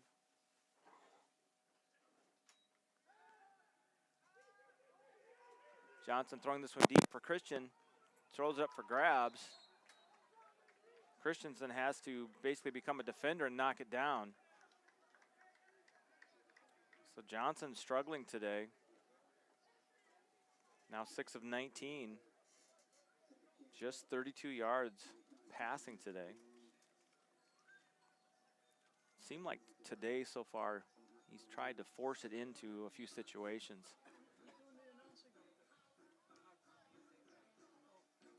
So trips to the right this time. 2nd and 15 for the Invaders. Hand off to Lindgren. He's got to change direction. Unfortunately, wrapped up there is going to lose yards. Loses about 3 or more. So it should be 3rd and 18 on this opening drive of the second half. Invaders' offense has been largely ineffective today. Opening drive that they got the touchdown on started at the 18-yard line of the Bulls, and the 29-yard field goal drive started inside the red zone as well after a good punt return, I believe.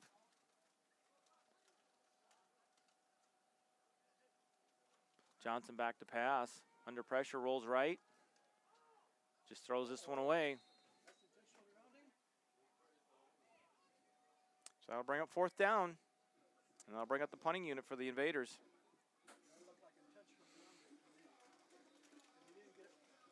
So that is not how you want to start the second half, Jody. It's better that way. Jay's likes being in control. He had me turned off. You're not the first woman to say that.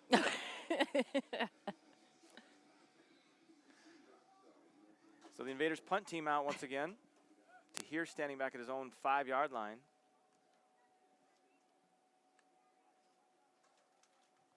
One man back deep to return this punt. Tahir gets a kick. Spiraling kick. Flag comes in. Fire caught at the 47-yard line. Not sure what the penalty is for. Came out pretty early.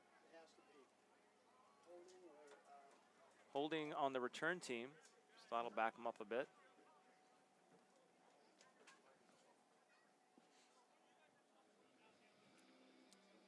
So holding on the return team. I'm probably one of the gunners. Back them up an extra 10 yards. See if the Invaders defense has made any changes here to start the second half. I do not know the status of Derek Alexander, who appeared to get injured at the end of the first half. I think he's on the field. I believe so. So 4 wide receivers set for the Bulls. Schreiner back in the shotgun. Quick pass over the middle. Plenty of room for Sky, I believe. 5th catch of the day for Sky. Vinny Holmes a little slow to get up. I think he's all right. Gain of about 7 on that play. So 2nd and 3 for the Bulls. That's kind of how I would have preferred the Invaders to come out on their first drive, to be able to actually get some positive yards rather than 3 incomplete passes and punting it away. Or 2 incomplete passes and a run that didn't go anywhere. Right. Thanks for having my back there, Jody. Just validation. Just smile and nod. Yep, smile and nod. Schreiner with time, throws a pass out. Pass is complete to Griffin. Stopped by Armstrong. That's enough for a first down at midfield. So 1st and 10 for the Bulls on their first drive of the second half.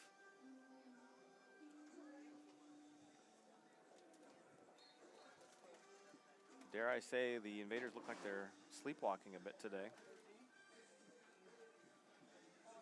I'm sure everybody knows by now, yes, we got up early. That early bus ride taking its toll. I mean, it could very well be that as the main catalyst. And an early start time at 11 o'clock in the morning is not the normal time for these games.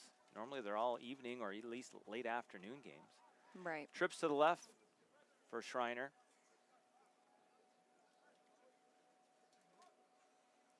Looking to pass. Passes this one out. Pass is deflected, knocked down by Jordan Perkins. Nice defensive play there by Perkins. Decided to make a play on the ball as opposed to the receiver, knocked it down. Good play by Perkins. Brings up 2nd and 10 for the Bulls. It's a little bit of a tricky play there by Perkins. If you mistime that and the ball gets the receiver, it could be a big play headed the other direction. Right. Just a second late could mean trouble.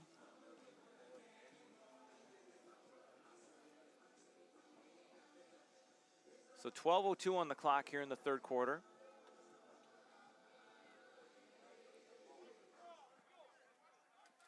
This field does not have a play clock, so it's hard to tell how much time they're running off the play clock each time. Schreiner back to pass, has some time. Screen pass, caught by the receiver, but taken down immediately by Derek Alexander. Gain of about 1 on that play. Just got it over the oncoming rushers to his running back. Only gains a yard, though. So 3rd and 9 for the Bulls. Invaders defense trying to get off the field here.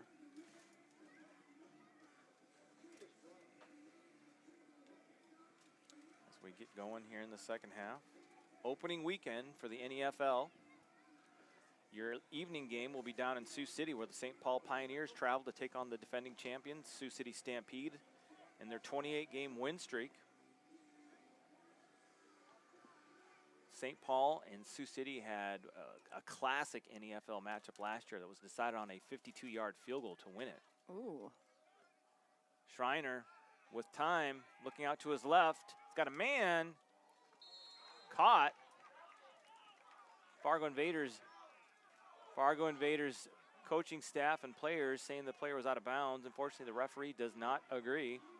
And that's enough for a Northland Bulls first down. So another 3rd down conversion for the Bulls. 3rd down conversion, a big, big stat in football. If you can hold teams on 3rd and long or 3rd and whatever, it greatly increases your chances of winning. They're able to get about a 15-yard gain on that play, pick up the first down. So 1st and 10 from the Invaders' 35-yard line. Opening possession for the Bulls in the second half after the Invaders went 3 and out. Schreiner handoff up the middle. This time some running room. Ball comes out once again,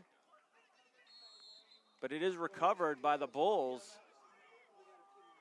And that'll be enough for a Northland Bulls first down.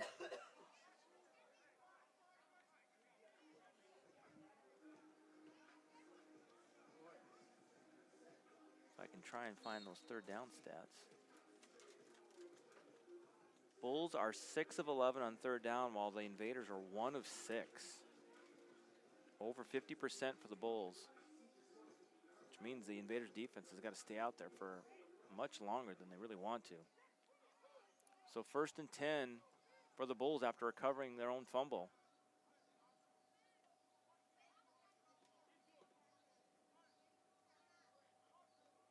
Schreiner, quick pass. Receiver not ready for that one, not looking for it. Fortunately, neither were the defenders. Vinny Holmes was, I think, the closest Invader to that play. Ball falls incomplete. So 2nd and 10 from the 24-yard line. Invaders once again playing in that danger zone where the defense has got to make some stops when they're really backed up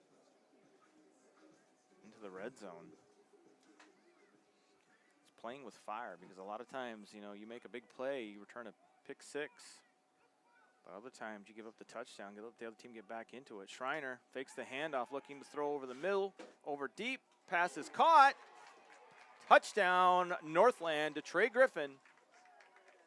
Into the end zone, makes it 16-13. Favor the Invaders. 17-13. 17-13, what did I say? 16. Potato. I mean, a point does win a game, though. It does. So Rodriguez will come back out to attempt the extra point. Invaders defense giving up some passing yards to Schreiner and the Bulls. Invaders really need their offense to come through and put a drive together for them. They haven't been able to do that since, well, pretty much all game today.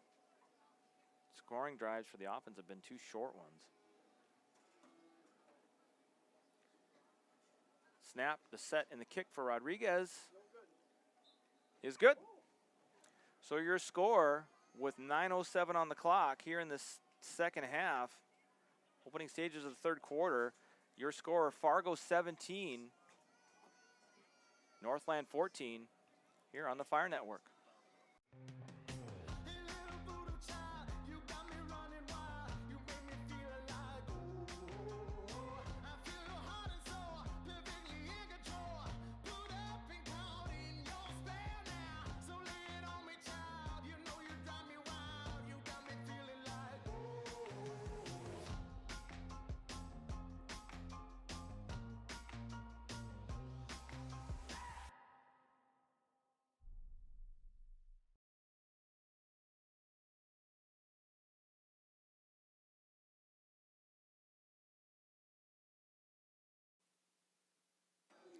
So 9:07 on the clock here in the third quarter from Hudson, Wisconsin, Hudson Raiders Stadium.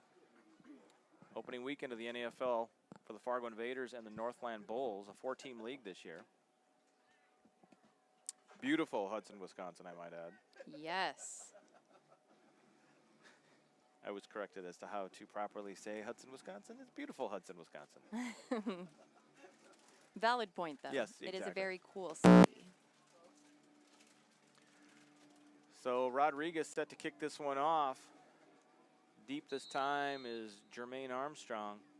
2 up men at the 25-yard line for the Invaders.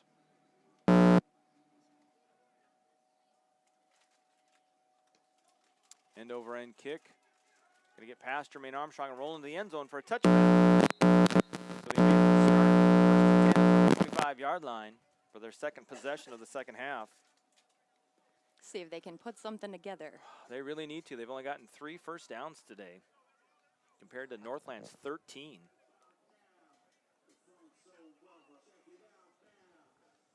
Not have another 3-and-out possession and allow Northland, who's kind of found their rhythm on offense. It's been a little bit hit or miss whether or not they've gotten in for scores, but they're definitely been able to move the ball on this Invaders defense. And the offense needs to come through and do their part. Give the defense a little break time. A little bit of a break, that would be ideal.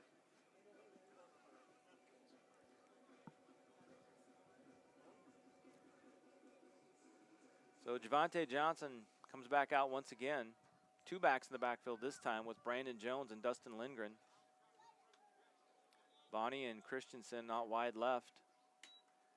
This time Brandon Jones runs the ball. Nowhere to go. Has to make people miss and is going to lose about 4 yards on that play.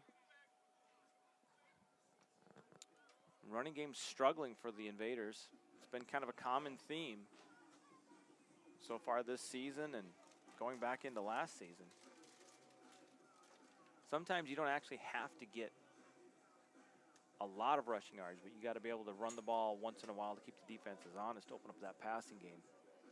Unfortunately for the Invaders, every time they run the ball, it seems like they're going backwards. Right, got to come up with a little something. Mm-hmm.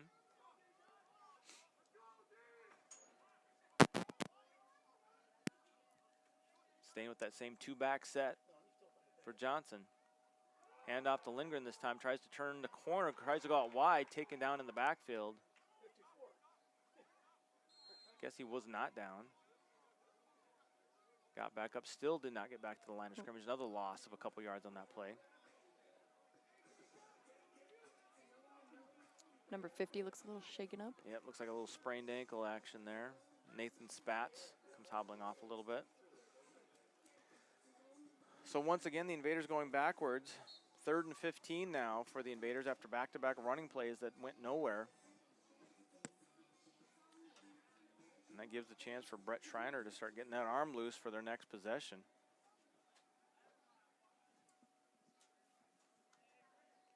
Invaders stay in that 2-back set, trying to give the Bulls a different look on offense.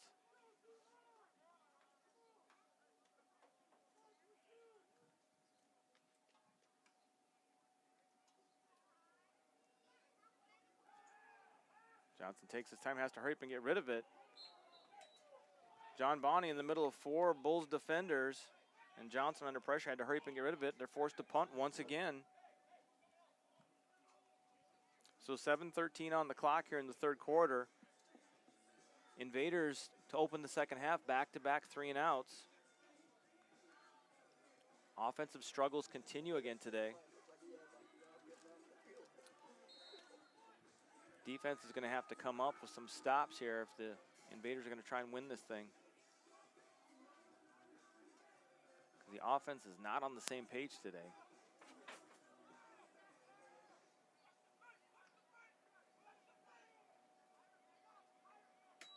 Tahir gets the snap, kicks it away.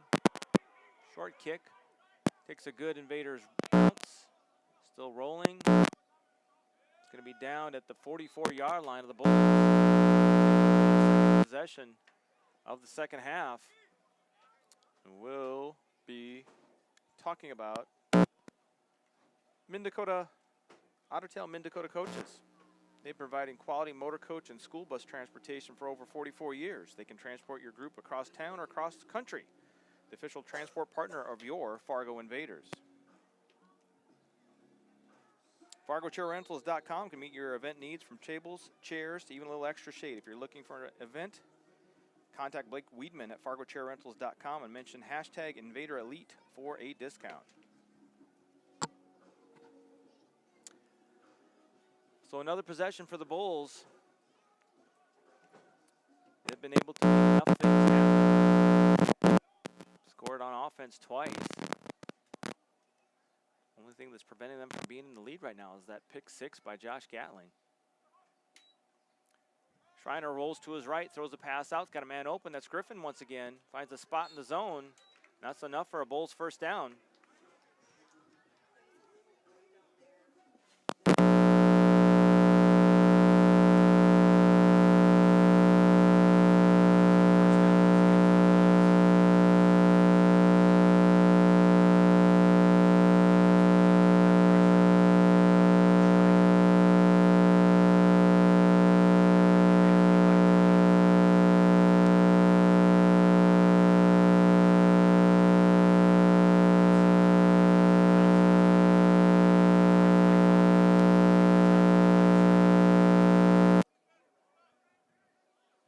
Anything, make sure everybody's in the right position. Man in motion. Handoff up the middle this time to the running back. Gets to the outside, taken down at about the 37-yard line. It'll bring up second down and 3.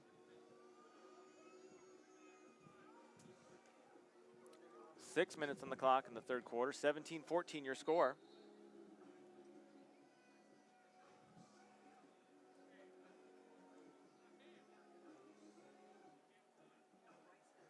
See what the Invaders defense can do here. That was one of the most successful running plays we've had today for either team.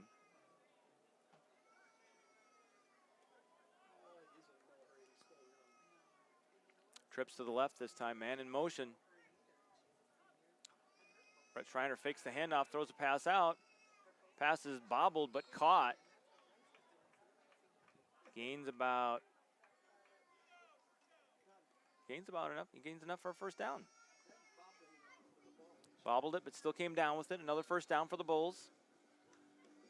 Bulls driving yet again here in the third quarter.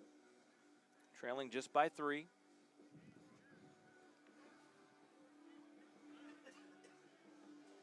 Under 5 to go now.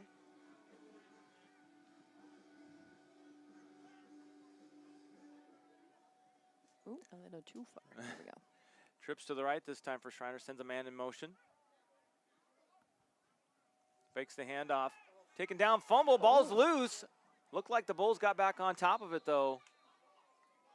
That time the Invaders got some pressure on Schreiner. Forced the fumble. Unfortunately, they couldn't come up with the ball. That's what they need to do. They need to get some pressure on him, not allow him to sit back there and just pick you apart.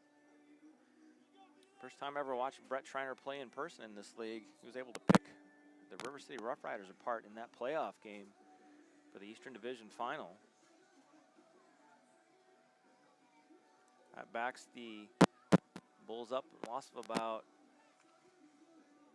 almost 10 there. Maybe only about 8. Second and 18 for the Bulls. Invaders showing blitz. Bring the pressure, but it's picked up. Penalty flag. Pass is thrown, is incomplete. So we'll see what they call in this one. Holding on Northland. Backing them up some more. We'll see if they accept it. Oh. Nope, they decline it. So it'll be 3rd and 18.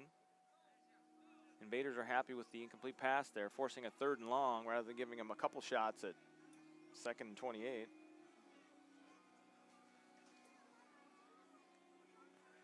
So big 3rd down here once again for the Invaders. Need to force Bulls to punt, or turnover would be even better. 3:41 on the clock. I guess you can kind of see the clock in the background there. A little bit, yeah. A bit.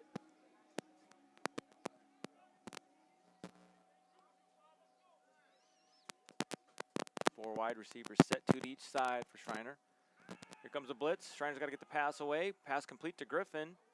Weaves his way through the middle. Not going to be enough for a first down, but gets back to the original line of scrimmage. So it'll bring up 4th and 10. I don't know if they're going to try and punt this one away and pin the Invaders deep or just go ahead and go for it, since they've got probably all the confidence in the world on in their defense.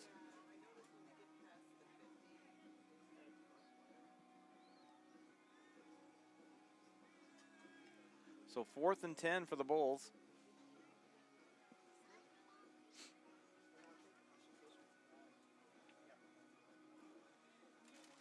Invaders are going to have to make sure they don't give up a 4th down conversion here. We've already struggled as it is on 3rd down today.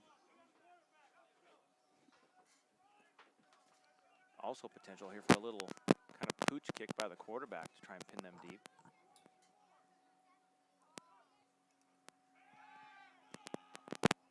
Pass incomplete, overthrown. Vinny Holmes and Johnny Ware there in coverage. Too high for them and the receiver. So turnover on down. Going on offense here. Look forward from our sponsor. Stop Pretzels. Stop Pretzels are a special family snack created many years ago by Dodger Family Kitchen. The first taste says it all. Pretzels are the addicting gourmet snack loved by many all over the country. You can find their delicious pretzels in Fargo, Cashway, Shoe, and Vintage Point. Tots Pretzels. So the Invaders' 3rd possession of the second half have not been able to move the ball at all.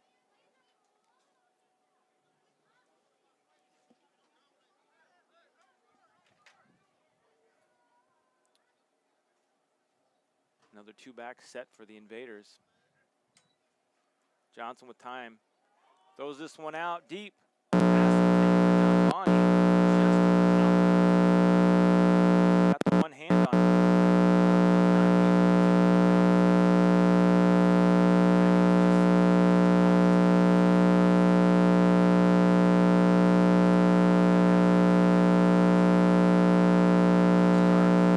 The lack of sleep.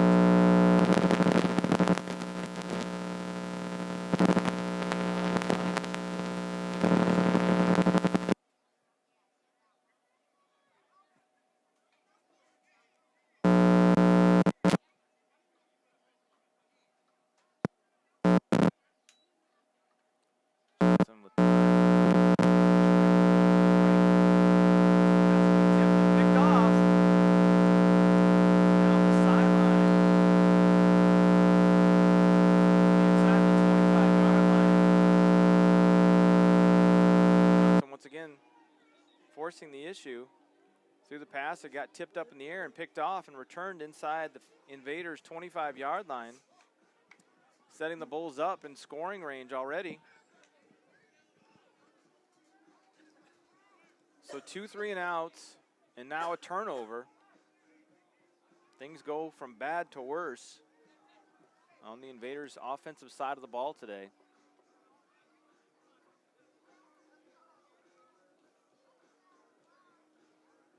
The Invaders defense put in a tough spot once again. Will have to try and make a stop or force a turnover. 2:17 to go on the clock in the 3rd quarter. Schreiner in the offense with 2 receivers to the left, 1 to the right. Kind of an up back there in the backfield.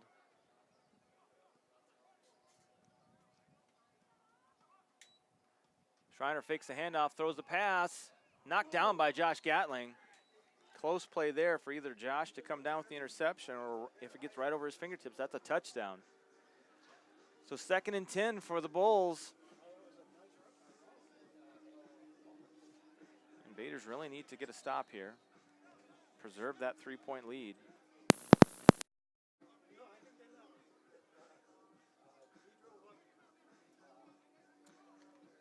As the clock stopped once again on an incomplete pass. Already past the 2-hour mark. We haven't hit the fourth quarter yet.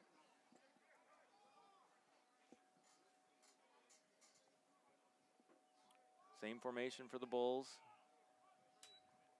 Schreiner hands his ball off this time, just running back. Ball's loose once again and is recovered by the Invaders. Derek Alexander on the recovery. And just what the Invaders needed. Turnover on the fumble. Invaders recover and once again prevent the Bulls from getting any points. Hoping that brings a momentum change. I would hope so, because they are in desperate need of getting Uncle Mo back on their side. Uncle Mo? Uncle Mo. So with 2:03 on the clock, Invaders force a turnover on that run. I believe that is the 4th turnover of the day for the Bulls. Same thing that hurt them in the game against the Stanley Cowboys has been turnovers.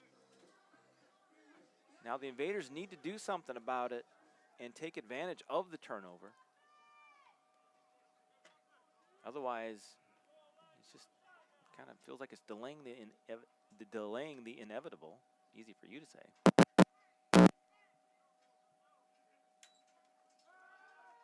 Johnson gets the ball out quickly that time, and finally a pass completed to John Bonney for positive yards. Gain of about 7 on that play, so it brings up 2nd and 3. Get Javante some confidence.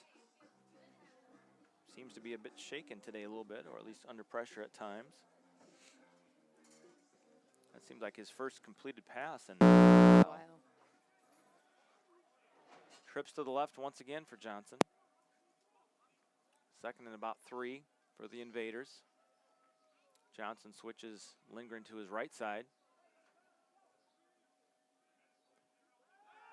Bulls fake the pressure. Pass completed to Christensen for the first time today, and that's enough for Fargo Invaders' first down. And just like that, the Invaders are in Bulls territory and finally have only their 4th first down of the day, which does a couple things. Keeps the ball, obviously, but also helps to run the clock a little bit. It's definitely a good thing. Keeps that momentum on their side, which Yes. they desperately needed to get back. And also gives their defense a chance to rest, maybe regroup a little bit. So 2 wide receivers each side this time for Johnson. Lindgren shifts to the other side. Johnson with time. Pass is caught over the middle to Austin Moline, and he's down at about the 26-yard line, enough for another Fargo Invaders first down. And it looks like that might be the last play of the 3rd quarter as well. They take their time, see if they hurry up and get this one off before the end of the quarter.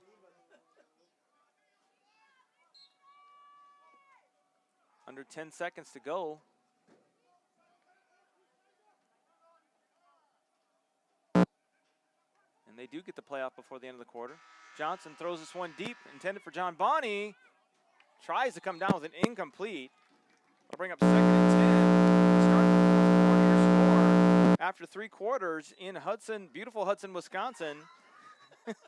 Fargo Invaders 17, Northland Bulls 14. We'll be back right after this. Hi, I'm Scott Admiral Big Gun Backstrom from TailgateMaster.com. My best-selling blend is called Tears of Our Rivals, and it's an everything blend because, you know, when you're tailgating and you're at the game, everything tastes better if it's sprinkled with the tears of your rivals. I really enjoy grilling, I really enjoy tailgating, I really enjoy this type of outdoor football. When I found out that the Invaders have this fantastic team playing right in Fargo, it seemed like a really natural fit to me. I'm a huge Minnesota Vikings fan. My wife is NDSU alumni, so I always cheered for the Bison. You know, Vikings, Bison. Here's another awesome horned, hatted team. At my very first Invaders game, I was there probably 10 minutes. and I suddenly felt like I'm home. Make sure you check out the concession stands. I'm grilling up burgers and hot dogs. I hope if I can bring anything to the Invaders, it's just a little bit of entertainment. If I can help out a little bit, why not? TailgateMaster.com is a proud sponsor of the 2017 Fargo Invaders.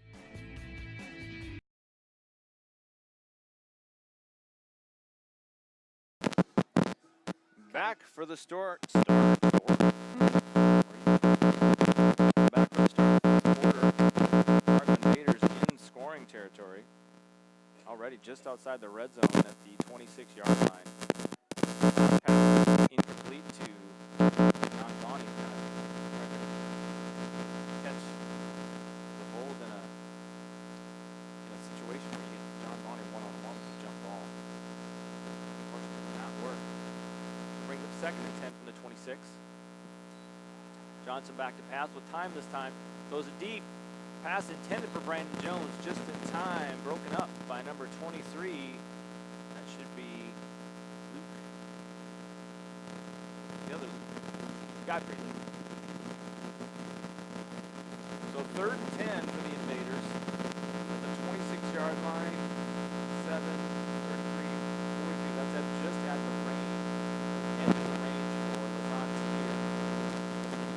Slight breeze into that. So if they don't get anything on this play, they might still attempt a long field goal. But we'll have to see what happens on this 3rd and long play.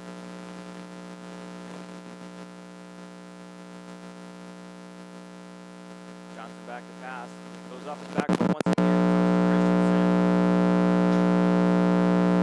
Pass. Incomplete, uncatchable. I'm going to guess that's what they're probably trying to say what happened. But that once again is another time where Johnson's throwing that off his back foot. Defender did not let Christensen get back behind him. So the coaching staff is going to let Lazant here try and connect on a career-long field goal for the Invaders. Career long is 42 yards.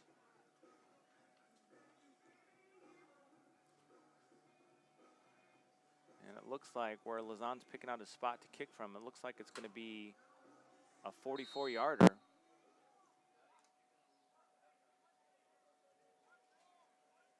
So here we go. Snap, set, and the kick is up. And it is good. So Lazant here, a new career record field goal for the Invaders. Connects from 44 yards out to give the Invaders a 20-14 lead here in the early stages of the 4th quarter from beautiful Hudson, Wisconsin. You got it. I got it. You knocked that one out of the park. Another one of our sponsors, Glacial Peak Cryotherapy, provides whole-body cryotherapy, which is the use of ultra-low temperatures for the purpose of quick muscle recovery and medical therapy.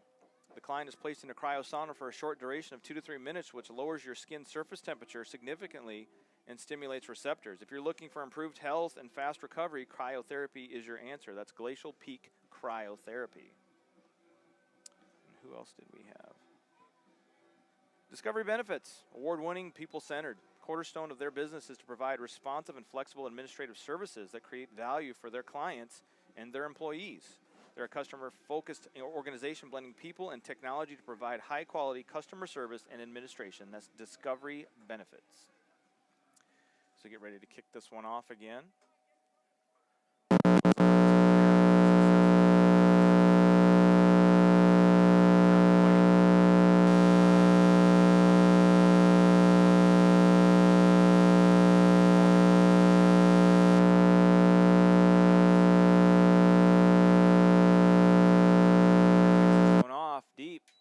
Inside the 5-yard line by Allison. Tries to make a move, and he's going to be taken down inside the 25-yard line at about the 23, 24-yard line. They'll mark him at the 24. So 1st and 10 for the Bulls at their own 24-yard line. Last possession for them ended in a turnover. Invaders are going to need to try and duplicate that, or at least force a punt. We'll see if this extra time on the sidelines to catch their breath has helped the Invaders for this defensive possession.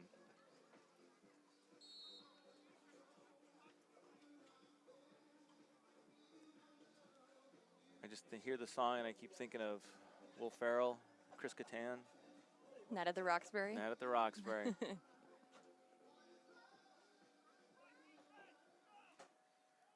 So Schreiner with 4 wide receivers. Getting this possession underway. They said they can't hear McDuffie. us now. That's weird. We might be offline or something. No, No, it's working. Ball's loose again on the field. Invaders say they have it, and they do. Turnover once again for the Invaders defense. And they get the ball back. Chance to try and get some more points, spin some clock. Mr. Pesnick, how many turnovers on the day is that? Is that 5? But they've only recovered. I think it's 5. I think the 1 interception, I think that's the 4th fumble that the Invaders have recovered. Oh, I mean, I can see our line moving that we're getting audio coming through there. Javante Johnson in the offense coming back. Yep. Trying to put something else together. 10 at the 36-yard line for the Invaders. Well, they said it's okay now? No response. Oh, all right, well, we'll just wait. I mean, I see the audio coming through, so if it's not, I'm sorry. Johnson, low snap. Quick pass over the middle of Brandon Jones in some space. Spin move, taken down, finally down at the 20-yard line of Fargo Invaders, first down. Back-to-back turnovers for the Bulls, and the Fargo Invaders offense showing just a tiny bit of life here. And after that play, they're back in field goal range for Lazan Tahir. But you don't want to settle for a field goal here. Up by 6, if you get the touchdown, 2, you could have a 2-touchdown lead, which A little comfortable. You're a little more comfortable that way. Johnson back to pass, throws this one, not enough under that one to get it to John Bonney. John Bonney didn't even have a chance to turn around to see where that ball was going. Johnson might have seen the defender just kind of trying to run stride for stride with Bonney. If Bonney stops and turns, he could end up open because that defender might not have enough reaction time to be able to turn around and get in position and knock it down. A lot of pass attempts in this game today. Between the two teams, I think we're up to about 70. 13:40 on the clock. Pass to Christensen, complete this time inside the 10 down to the 5. That's enough for a Fargo Invaders first down. And they are at 1st and goal at the 5-yard line now. Let's see if they can punch this one in. Offense finally coming back to life here in the 4th quarter. Invaders going to go with their jumbo package. I see Cornelius Wallow and Anthony Antonio out there. That's the jumbo set that they were able to implement a little bit at the end of the last season. And it's one thing to have those guys running at you trying to sack a quarterback. When those guys got a head of steam and they're going to block you, it's a little rough. Watch out. Bulls shift their defense to that side of the field too. Johnson moves Lindgren around. Run to the left this time, one of those big bodies into the end zone. Touchdown, Fargo. You betcha. Oh. Flag on the play. False start. I don't know which player that was on. Unfortunate, because Lindgren found the end zone from 5 yards out, but now I'll have to back it up 5 and do it all over again. Just on the other side of the 10-yard line, 1st and goal again. It's good to see Lindgren following those blocks into the end zone, but all for naught.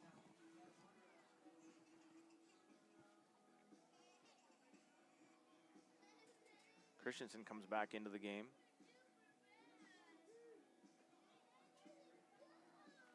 Christensen out wide right, John Bonney out wide left. Lindgren in the backfield. Those two defensive linemen on the left-hand side there. Gonna try and run it again. Lindgren spin moves, taken down at the 10-yard line. Might have gained about a half a yard on that. That'll bring up 2nd and goal.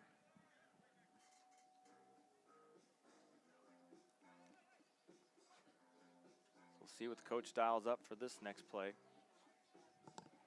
Just when you think they got in the end zone. So close. Then a penalty. So close. I got all excited.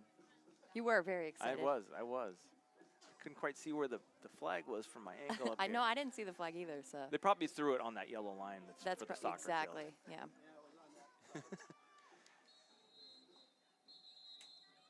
Whistles, timeout, Northland, their first timeout of the second half.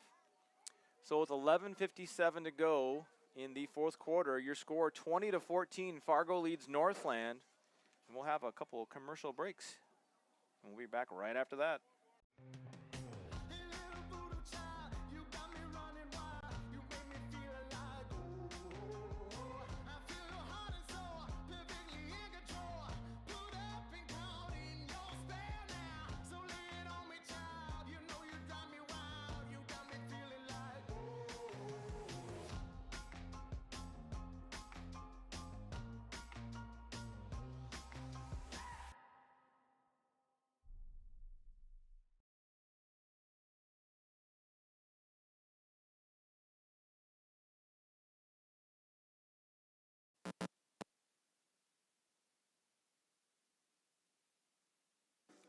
And we're back after the timeout.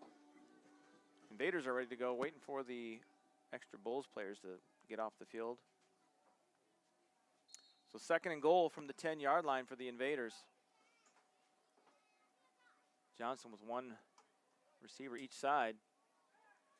Going to throw this one out to Christensen. Goes up for it, cannot come down with the catch. Pass is incomplete. Brings up 3rd and goal for the Invaders. Invaders have been trying that a lot today, just trying to do that fade pattern to the back of the end zone with either John Bonney or Nate Christensen. Both pretty large receivers. John Bonney listed at 6'2". And then Christensen, I believe, is 6'3", if I'm not mistaken. Little guys. Bigger than a lot of us. So 3rd and goal for the Invaders.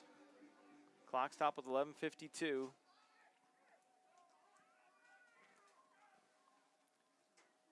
So bunch formation to the left for the Invaders.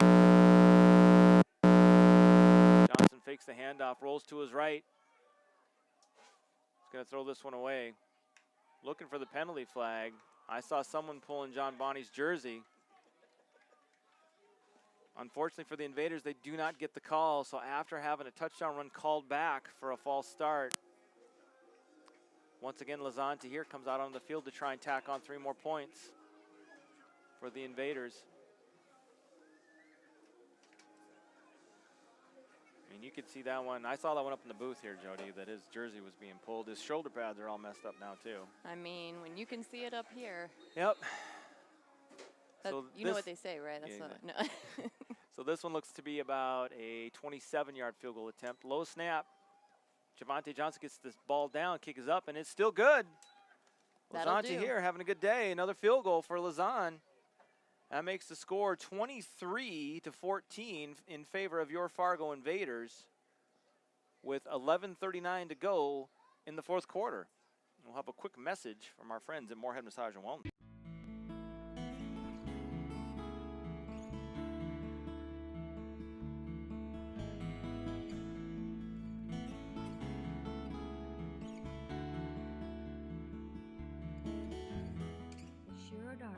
Is an ancient Ayurvedic treatment. It balances the hemispheres of the brain. It helps with insomnia, depression, anxiety, and so much more. It's a deeply relaxing and rejuvenating experience, which can be greatly profound for the body, mind, and spirit.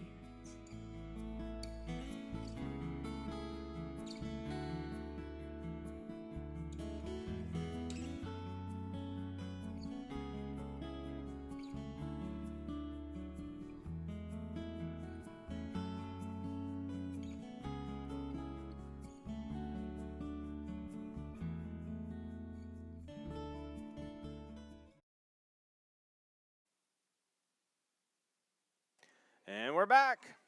Lazante here set to kick this one away. Once again. 11:39 to go in the fourth quarter. Your score 23-14 Fargo. End over end kick into the end zone. And that'll be blown dead for a touchback. So it'll be 1st and 10 for the Bulls from their own 25-yard line.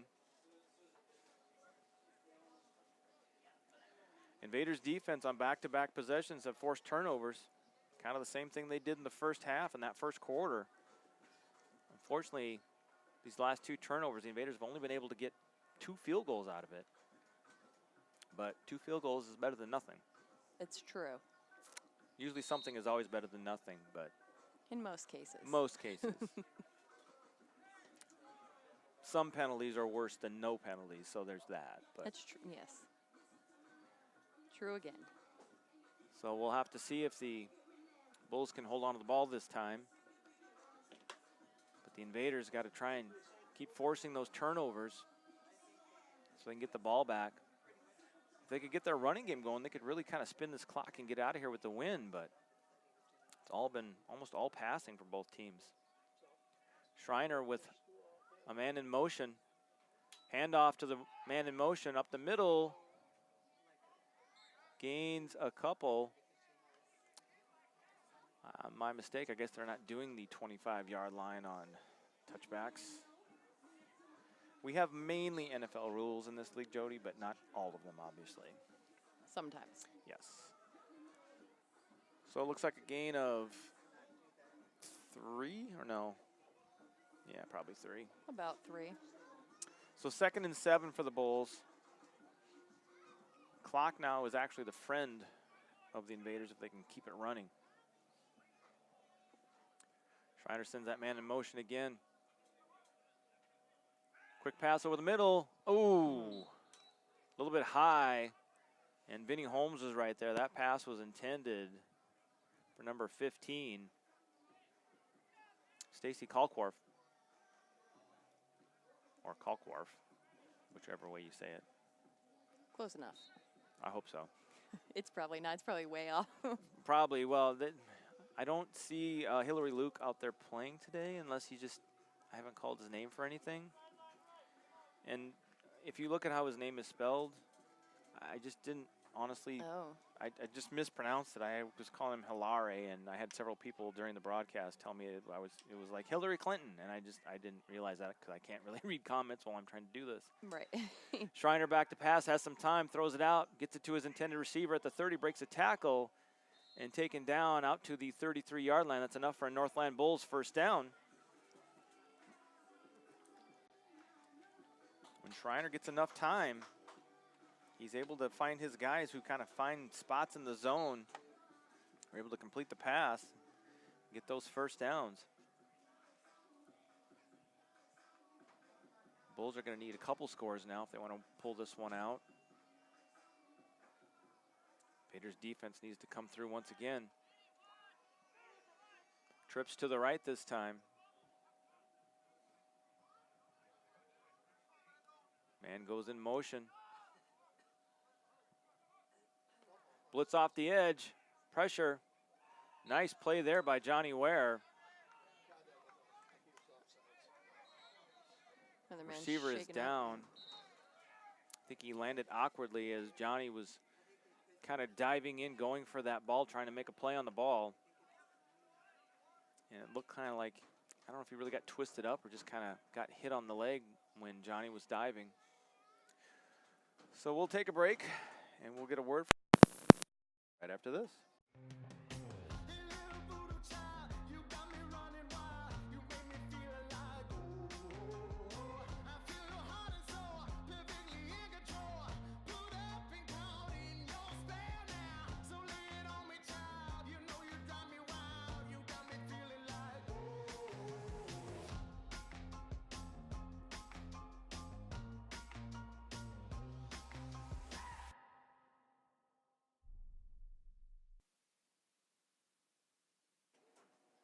And we're back. Still have an injured player down, so we'll talk about Dots Pretzels. They are home-style pretzels that are a special family snack created many years ago by Dot in her family kitchen. That first taste says it all, and I have to agree. Pretzels are an addicting gourmet snack loved by many all over the country. They're made right there in North Dakota. You can find those delicious pretzels.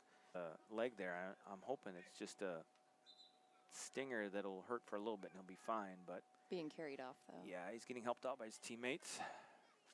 So hopefully everything is okay for Andy. Still got a long season left. It's only game 1 of a 6-game schedule for each team in the Northern Elite Football League. Other game tonight, I do not know if there's streaming options available for that one. So for those of you tuning in today, you're lucky to be able to see a Northern Elite Football League game. I don't think I have my scoreboard up. That'll be a good one down in Sioux City.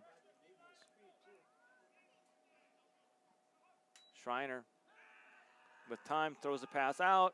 Josh Gatling almost makes a play on the ball, almost rips it away from Griffin. That'll bring up 3rd and 10 for the Bulls.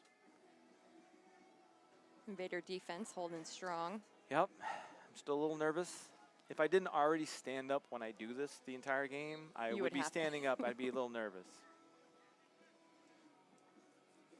It's amazing how involved you get when you watch a game of a team that you're, emotionally invested in. Right. That's why sometimes when the season ends for your favorite team, if it's basketball, football, hockey, you just want to watch a game because, you don't want to have any emotional investment in any of the teams because sometimes it just rips your heart out. So true. So 3rd and long for the Bulls. Schreiner back to pass. A 4-man rush for the Invaders. Passes out deep and overthrown.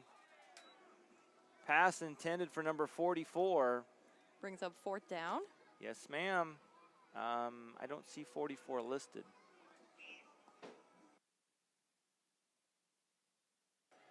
So 4th down for the Bulls.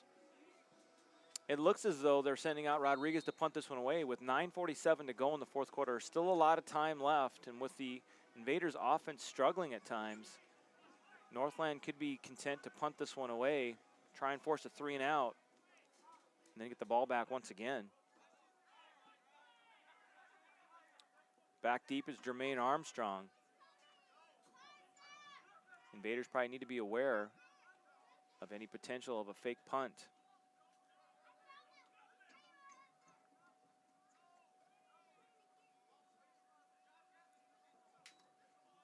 A low snap, gets it off, barely gets that one away, almost blocked by Landon Moline. Armstrong bobbles it and just falls on it. Armstrong thought he was going to be able to pick that one up and take off running. Unfortunately, it did not work out for him. So we did the smart thing, just jumped on it, made sure that the Invaders maintained possession, try and get this clock going and run some time. 23-14 here in the 4th quarter from beautiful Hudson, Wisconsin, at Hudson Raiders Stadium. It just takes me a while to get it. I'm up here with members of the Schreiner family, which, by the way, the Northland Bulls are a family operation, if I must say so. We've got 2 brothers, a brother-in-law, all playing football. The wives are all involved with different aspects. And then we've got, Grandpa and Mom? Mom running the music today. Grandpa did the announcements to get things started. And keeping you in line. Again, keeping me in line, making sure I know how to properly articulate beautiful Hudson, Wisconsin. Brandon Jones in motion, fakes the handoff. Going to swing it out to Brandon Jones, who's tried to use that space that's out there. Gets taken out of bounds at about the 35-yard line. Gain of about 7, maybe 8 on that play. Good positive yards there. Unfortunately, they're going to wind the clock right away. I think timing rules may have changed in them over the years because it used to be, you're out of bounds, clock stops. But lately in football, they want to try and get that game under, 3 hours or under. But it's a beautiful day here. I mean, that 68 degrees. Oh, yeah, in beautiful Hudson, Wisconsin.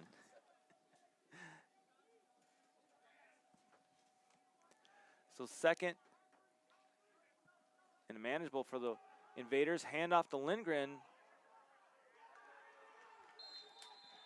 Looked like there was a hole for him, opened up, and then as he was tackled, loses the ball. Northland recovers. Turnover for the Invaders. That's their third turnover of the day. That's a costly one. Sets the Bulls up at the 32-yard line of the Invaders. Invaders defense is going to have to come up with some other ways to stop this Northland offense. 8:52 on the clock. Just when it looked like the Invaders had all the momentum, that's all been lost right now after that turnover.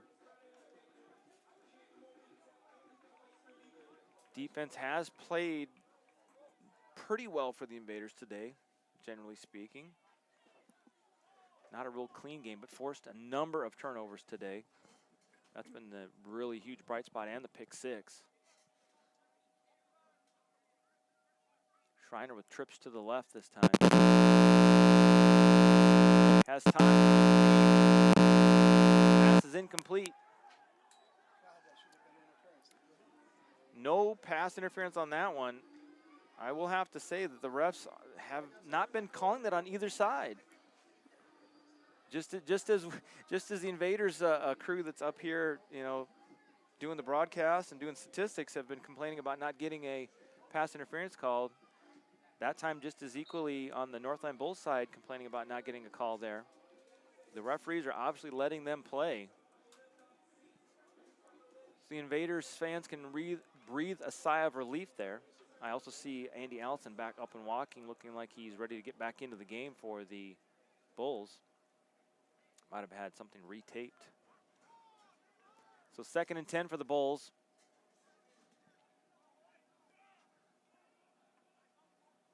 Invaders fake bringing the pressure. Now handoff to the running back, now taken down in the backfield once again. That's been the theme of the day for either team's running game. Just loss after loss on those running plays.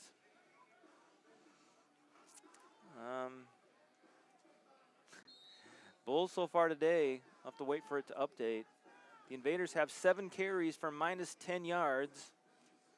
And the Northland Bulls have currently 16 carries for 1 yard. Ouch. Yeah, so that's not going to look good for either offense, but the defensive statistics will look pretty nice, you know, holding a team to 1 yard or minus 10 yards rushing. That'll look pretty nice. That was kind of an Achilles heel last year for the Northland Bulls. Their rushing defense was less than ideal. So 3rd and long. Schreiner with time to pass, throws it out, throws it deep. Josh Gatling there, cannot make the interception. Just misjudged it a little bit. It was kind of a bit back behind him. And so that brings up 4th and about 13 from the Invaders' 35-yard line. And it looks like they're going to leave the offense out on the field and try and get in the end zone. I don't know what Rodriguez's range is for field goals. He missed one earlier that was shorter than this, so they're going to just leave the offense out there and try and convert, which they've been able to do today on 3rd down. At one point, they were at over 50% on 3rd down. Invaders needing another big stop right now. Yep. Got one up man in the backfield there. 3 wide receivers, 1 running back. Schreiner with some time. Now he's got to move. Tareen Smith, Cornelius Wallow in pursuit. High pass caught by Allison at the 15-yard line. That's enough for Northland Bulls 1st down. Schreiner able to extend the play. Able to complete another 3rd down conversion. Still shows 6 of 11, so that's got to be 7 out of 12, so still over 50% on the day.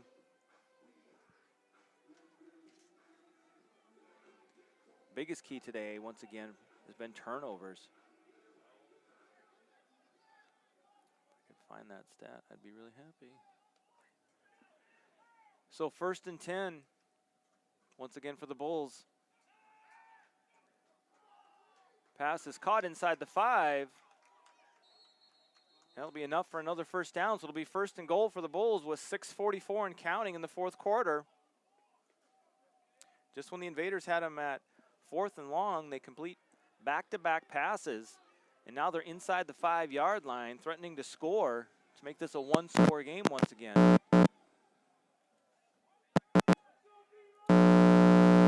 That extra back in the backfield for extra protection to give Schreiner a bit of time to be able to read the defense and make a play.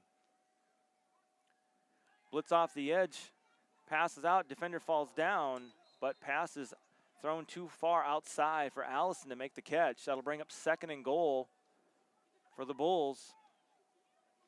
6:11 now on the clock in the 4th quarter. A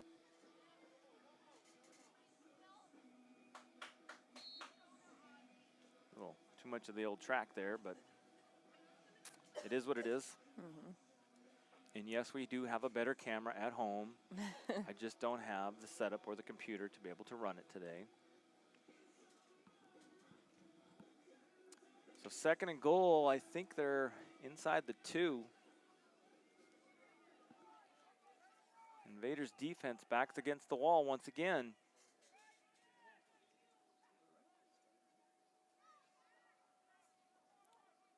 Vinny Holmes fakes. Pass is caught, touchdown Bulls. A battle for the ball between Johnny Ware and number 82, DeJounte Sky. It's 8th catch of the day. 8 catches, 77 yards, and a touchdown. That makes the score 23-20 in favor of Fargo with the extra point pending.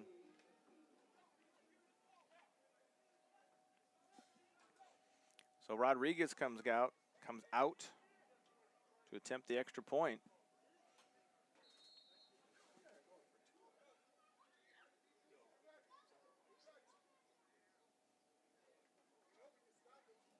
As Rodriguez gets set up for the extra point.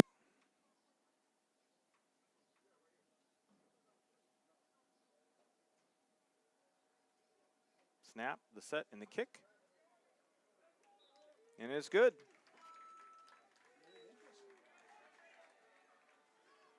So that makes your score 23-21 with 6:06 remaining in the 4th quarter. Kind of makes that penalty that took away the basically extra 4 points on that touchdown that the Invaders would have had loom even larger. But then again, of course, that fumble by Dustin Lundgren on that last possession for the Invaders shifted momentum once again back to the Bulls. Why is this not up where it was before? There we go. That's why. It slid a little bit. This whole system of a box and a little plastic tote and a binder and a clipboard. It's very high tech. Oh, the best. Oh, what do we have for reads? I think I already did this one. FargoChairRentals.com can meet your event needs from chairs, tables, to even a little extra shade. If you're looking to rent for an event, contact Blake Weedman at FargoChairRentals.com and mention hashtag Invader Elite for a discount. So 6:06 on the clock. Invaders need to get this ball back. I don't know if the Bulls are going to threaten the onside kick. They need to move up to that yard line and be ready for onside kick. And they pooch it. The ball's going to be live. Brandon Jones is going to have to come up with it. And he just falls on it. Good job by Brandon. So 6:04, 2 seconds run off the clock there. 6:04 on the clock. Invaders ball, 1st and 10. Really needing a solid time-consuming drive to try and get this one to the finish line. But as we've seen with turnovers and stuff today, anything can happen. Was there a penalty on this? Oh, yeah, there's a flag down there. Oh, maybe not.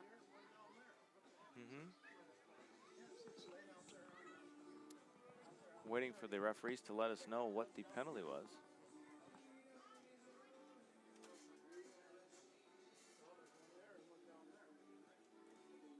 Now the referee comes over and talks to the coach. See if he wants to back him up or if he wants to re-kick it. And they want to back him up. So first down for the Invaders still. We're going to back him up a couple yards. I'm not sure. Usually that's the sign they've done when they've had too many men in the huddle. So I don't know if the Invaders had a player run off late or what exactly happened, but regardless, 1st and 10 for the Invaders as they huddle up to figure out what their play is going to be. So I think they got the ball at about the 18-yard line. It might have been a shift in the players coming up into that specific zone or area of the field they have to be lined up for kickoffs. So I think we're now set to go. So the most critical drive of the day for the Invaders. Need to get some first downs. Need to control the clock. Only with a 2-point lead. Brandon Jones goes in motion. Swing it out to Brandon. Catches the ball at the 20, out to 25, out to the 30. It's enough for a Fargo Invaders first down. The nice thing, they've run that play before today, and with that play, it's able to get Brandon Jones out in some space. It can be very dangerous when he gets out there into space, but when they've had him try to run the ball out of the backfield, there's just been nowhere for him to go. So Invaders will probably take their time a little bit, getting to the line of scrimmage, try and take off as much time as possible. But also they've got to continue to maintain getting first downs and keeping that clock moving. So far, so good. One play, several more to go.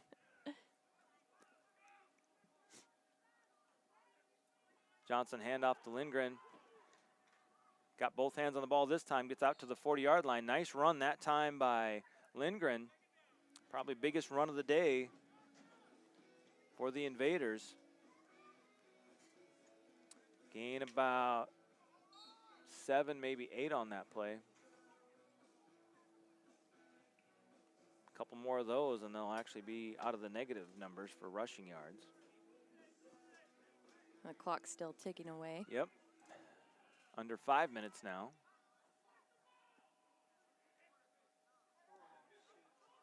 Penalty flag, free play for the Invaders. Johnson with time, gonna throw this one deep. Throws for Christensen, overthrows him.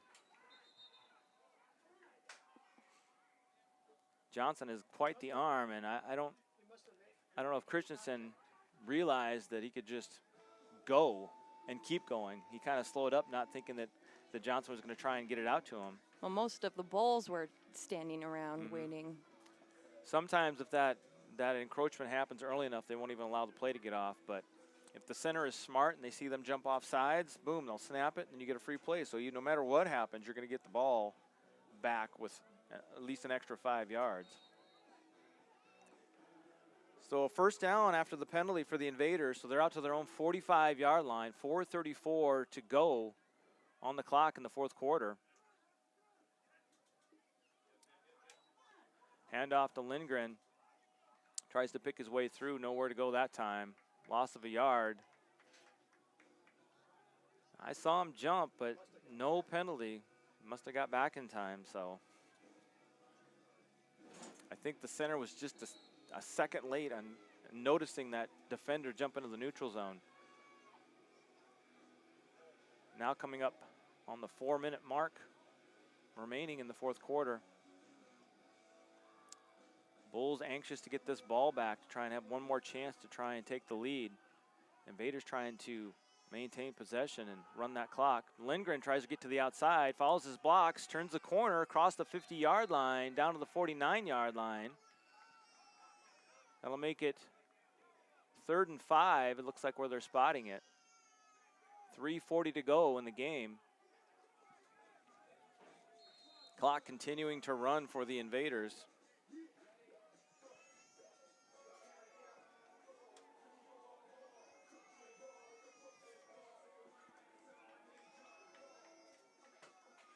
And the Invaders are now in positive territory for rushing yardage. They've got 2 yards today. Oh, well, that's good. which coincidentally is 4 more yards than the Bulls have in rushing yardage, according to the stats. Interesting. Handoff once again to Lindgren. Gets back to the line of scrimmage and no more. That brings up 4th and 5 for the Invaders. Bulls call timeout. Is that their second timeout of the half?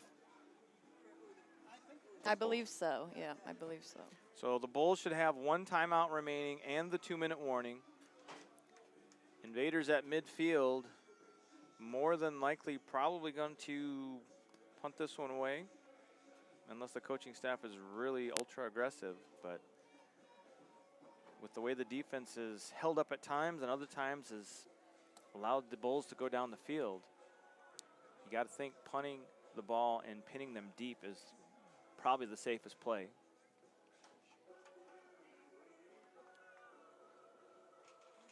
And by some of the personnel I see out on the field, I do believe they are going to punt the ball.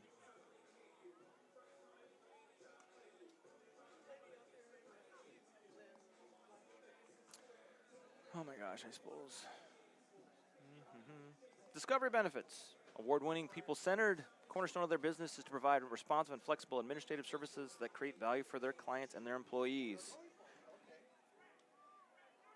That's Discovery benefits. Oops, too many ads. Wrong button, they look too similar. Lazan Tahir out there to punt this one away. On 4th and 5 from the 50-yard line. Snap back to Tahir, plenty of time to kick this one away. Good kick inside the 10. Taken by the return man at the 15, gets out of a tackle. Still going. He's got a wall of defenders. Tahir got to make the tackle, slows him down, and he's taken out inside Invaders territory. So that did not go the way the Invaders intended it to. If you're going to end up giving up that kind of return yardage to them, almost could have just as well gone for it. So 2:44 to go in the game. Bulls get the ball 1st and 10 at the Invaders' 45-yard line, probably needing 25 yards for a game-winning field goal attempt. So the Invaders' defense pressed in the service once again in a critical situation. Need to come up with a big stop here to try and preserve a victory. Invaders' defensive line is going to have to put some pressure on Brock Schreiner. Schreiner with 4 wide receivers.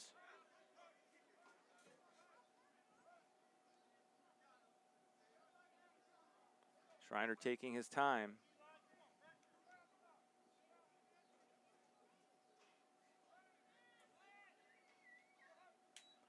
Snap, quick pass. Picked off by the Invaders, Jermaine Armstrong. Oh, wait, that's Johnny Ware on the interception. Takes it down inside the 40-yard line, down to the 38-yard line. Another turnover for the Northland Bulls. And exactly what the Invaders needed. Exactly. Schreiner looked to throw a quick pass. I don't know that his receiver was ready for it or was even looking, and he threw it. But Johnny Ware was looking for it. Ware was there. Exactly. I came up with that myself. I don't even know what to say to that, Jody. I learned from the best. That's usually the best thing to do is just make it up. So now the Bulls have just that 1 timeout and the 2-minute warning.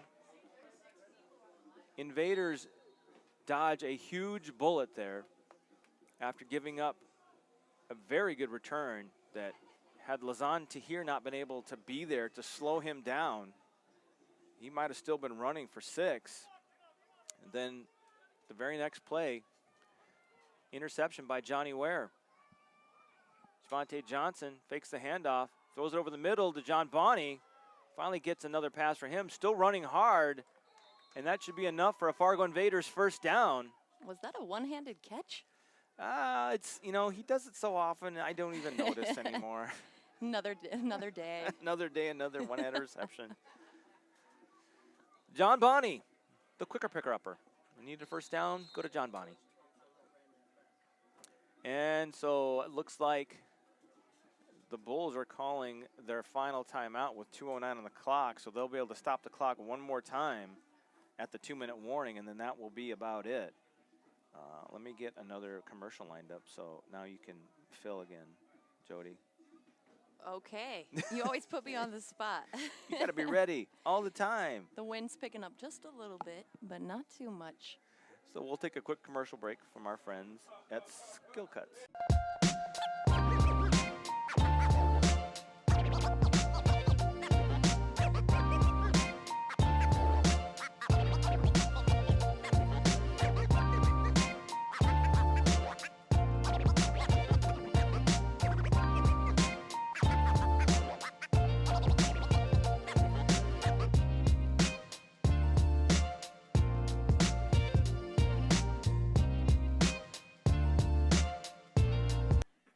And we're back.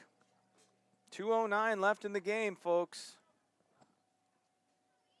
Invaders trying to make this get to the finish line. Dante Starr on the carry. Gets over to the 25-yard line. That's probably only a gain of 2. But it gets us to the 2-minute warning. So now, since I just played that commercial, I need to switch things up once again. So let's read this one again. I might have already done that too many times, but do that one. Glacial Peak Cryotherapy provides whole body cryotherapy, which is the use of ultra low temperatures for the purpose of quick muscle recovery and medical therapy.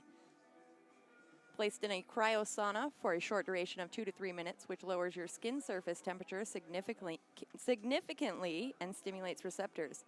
If you're looking for improved health and fast recovery, cryotherapy. That's the answer. That's right. So we're still at the 2-minute warning. Where can get your phone and computer repaired? At Where Repair. With no appointment necessary, you can bring your devices in right away. Have our knowledgeable staff do a free diagnostics to determine the problem. Stay up to date by checking the status of your ticket online. All of our services come with a warranty. Where Repair also does web development. Stop by Where Repair for all your phone. That's Where Repair, folks, for all your computer and, I believe, cell phone repair. Where Repair. So 2nd and 10 for the Invaders. Lindgren with the handoff, running to his left. He's got a hole there, gets past the line of scrimmage, gains a couple, and then taken down hard. So that'll bring up 3rd down for the Invaders. 2-point lead for the Invaders. Clock running, 1:40 and counting. I don't believe the Bulls have any more timeouts. The Invaders can somehow get a 1st down here. They could take a knee and get the win. But this one is 3rd and 7. So more than likely, they're probably going to try and run this one and get it to 4th down and then decide what they're going to do. Lindgren running to his left once again. It's taken down. Penalty flag. That stops the clock, unfortunately, which is good for the Bulls. I don't know if they'll initially they're not going to want to take the penalty because they want to get the Invaders to turn it over on downs. Because if they take the penalty, it's back to 3rd down, and they'd have another chance to run another penalty or run another play. So 1:06 on the clock here in the 4th quarter.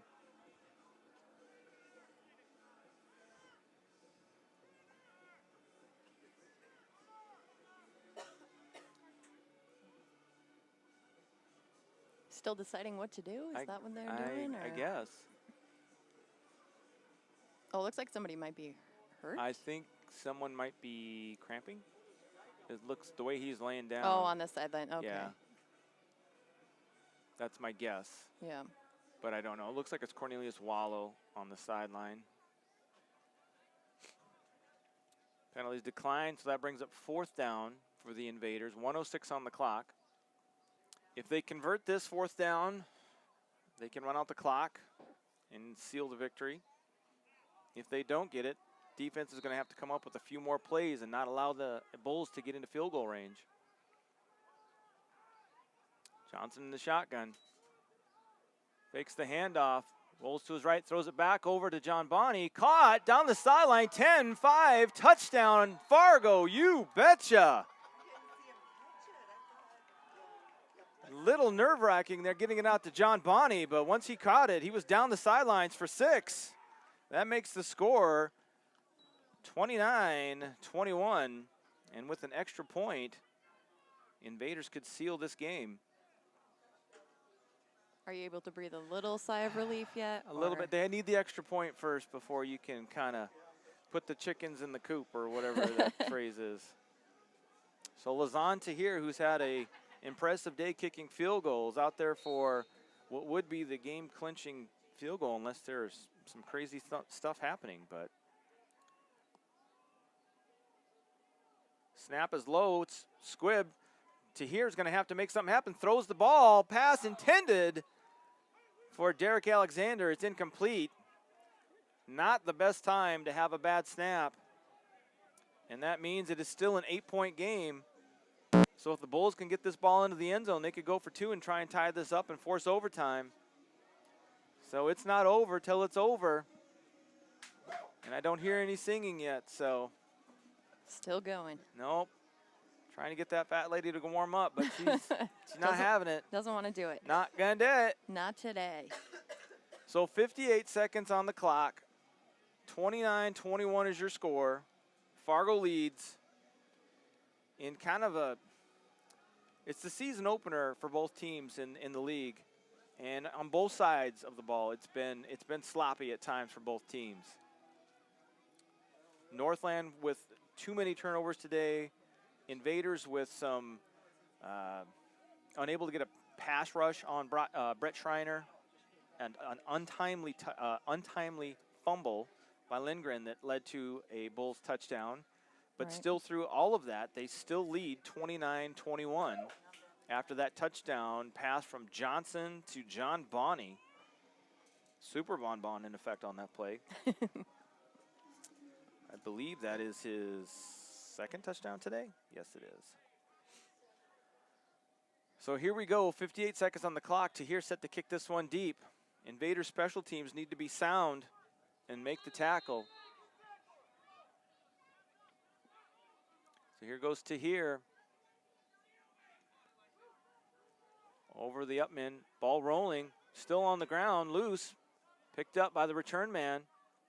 Number 27 taken down as soon as they blow the whistle at the 25-yard line. 27 is Hillary Luke.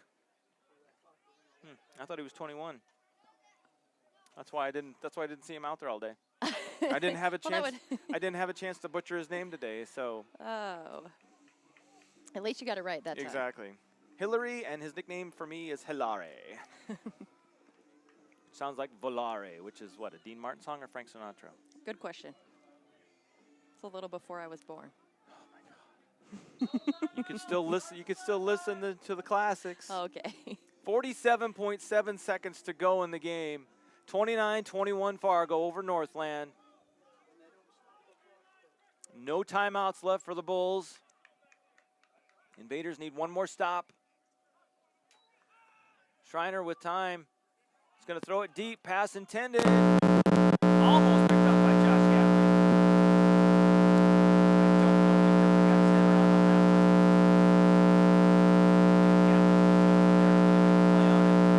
So 41.6 seconds remaining. 2nd and 10 from the 25-yard line. Invaders a few more defensive stops away from pulling this one out.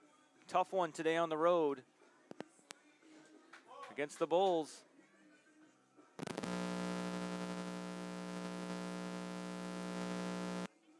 I'm not sure, with all the way this game has gone, I'm not sure I'm a fan of morning games. No. 41.6 seconds left on the clock. Schreiner to pass. Throws it out. Passes incomplete. In and out of the hands of Allison, who gets hammered by Jermaine Armstrong. Knocks the ball away from Allison. Invaders feeling the momentum now. 3rd and 10 now. 2 more plays, 2 more stops for the Invaders to close this one out. Just 38 seconds. But who's counting Right. when you're having fun I like mean, this? we all are, right? As Jody is now pacing back and forth. I know. a little bit. I got to sit down. Nervous, plus a bunch of caffeine from not enough sleep, and you're all kind of wiry and jittery. True. One too many coffees. Mm-hmm. Invaders trying to disguise what kind of pressure they're bringing to Schreiner. Schreiner with some time. Defense gets through the line. Tipped and picked off by Landon Moline, who's still on his feet, still running. Just need to go down. Do not flip the ball back to your teammate, try and lateral it. And that should do it. Another interception, another turnover for the Bulls. I hear whistles and stuff. I'm hoping there's no penalty because you do not want to give them the ball back and another chance. Whistles and stuff. Yep, personal foul on the Invaders. Probably roughing the passer. Darn it. Just like that, they get 15 yards, automatic first down with 26.9 seconds remaining. So just once again, when it looks like the Invaders have been able to salt this one away, there's a penalty. Changes everything. So the Bulls still have 4 more plays, or however many they can get off in 26.9 seconds. Got a little lucky on that one. I was too busy watching Landon come down with that interception to see where the penalty was. Was it a hit on the quarterback? I don't know. I was trying to save you. It could have been a hit on the receiver too. I'm not sure. Regardless, it's 15 yards and the ball back to Northland.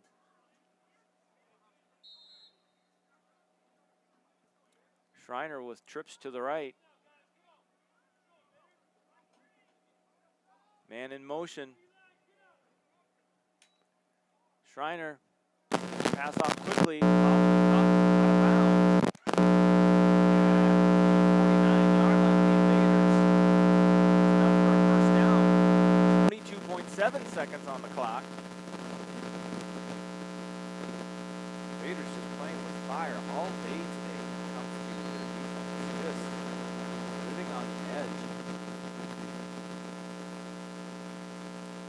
And as I've told people coming into today's game, if you give Brett Schreiner enough time, he will pick you apart. When they've been able to get pressure on him, that's affected everything the Bulls have been trying to do.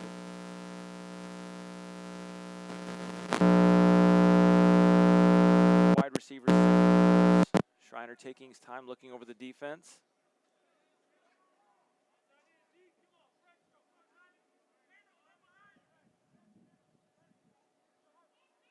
Brett Schreiner with time. Gonna have to move now, throws this one away, but gets it past the line of scrimmage. I don't know. I hear the Invaders faithful saying there was no receiver in the area, should be intentional grounding, but there's no penalty.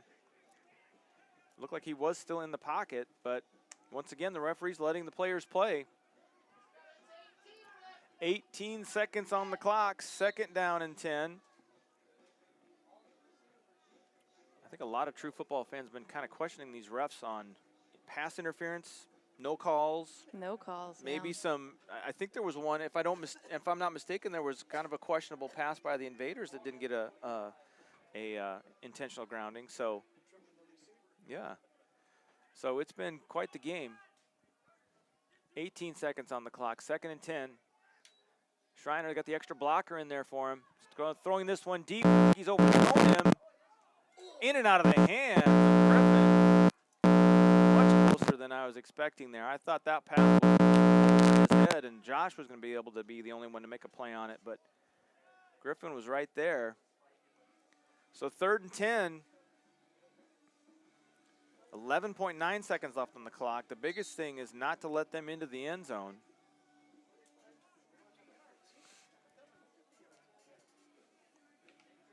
He can get that one there in one throw, can he?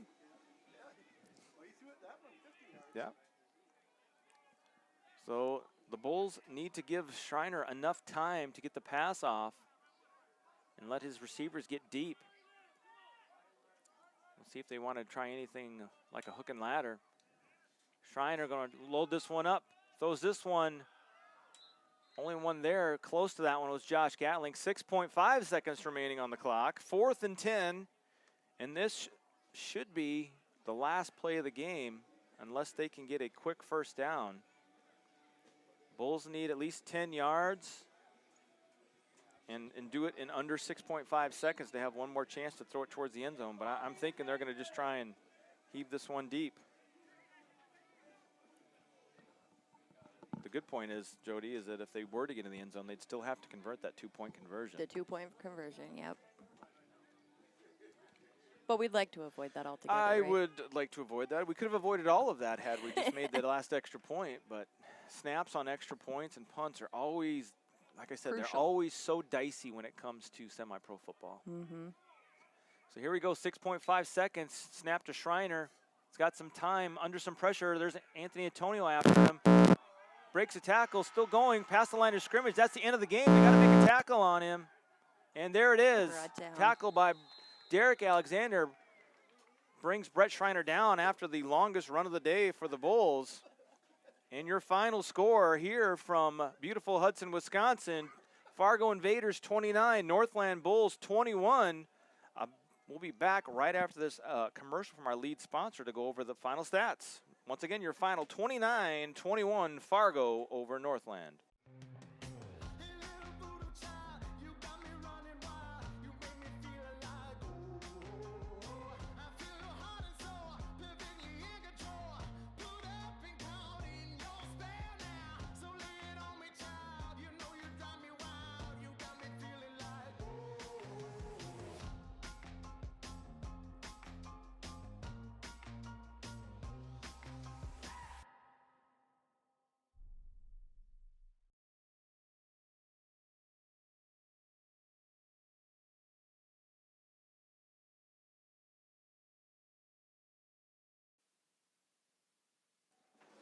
Once again, our final today from beautiful Hudson, Wisconsin, 29-21. Invaders continue their winning streak, move to 4-0 on the season, 1-0 in Northern Elite Football League play. Northland Bulls drop to 1-2 overall in the season, 0-1 in the Northern Elite Football League. A few stats from today's game as it refreshes. Javante Johnson, 14 of 37 for 143 yards, 2 touchdowns, 2 interceptions. For some reason, it says Brandon Jones threw a pass for 15 yards, but I don't think that's accurate. I think that was a reception.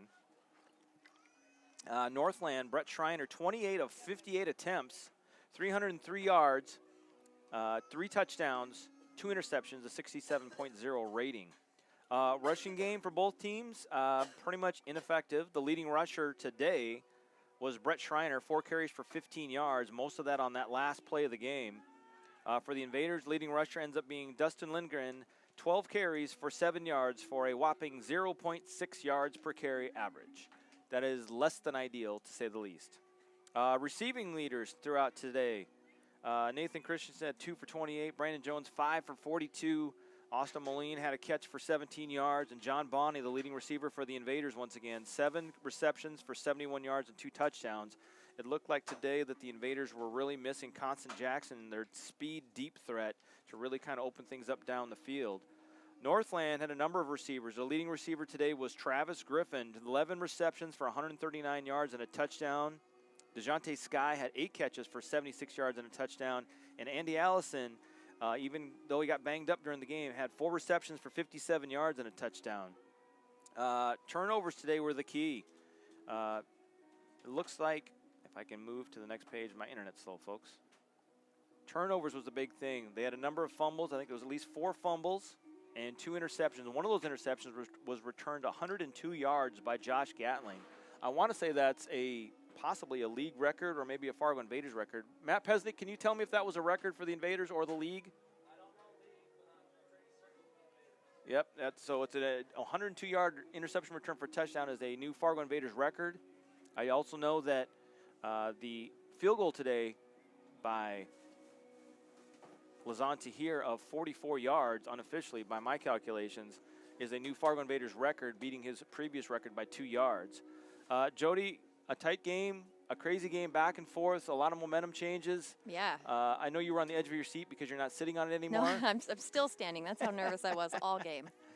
Any overall thoughts from you enjoying this one?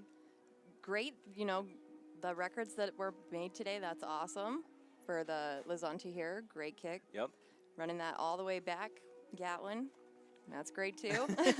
I just would have wished it was a little smoother, but that's okay. We pulled out the win, so I can't complain. Absolutely. A tough adjustment in a sense for both teams. A little bit easier for the Bulls since they were home, and it was good for them. But a change of events. There's going to be a soccer tournament here in beautiful Hudson, Wisconsin later today. So things got moved up to 2, up to noon, up to 11 o'clock kickoff.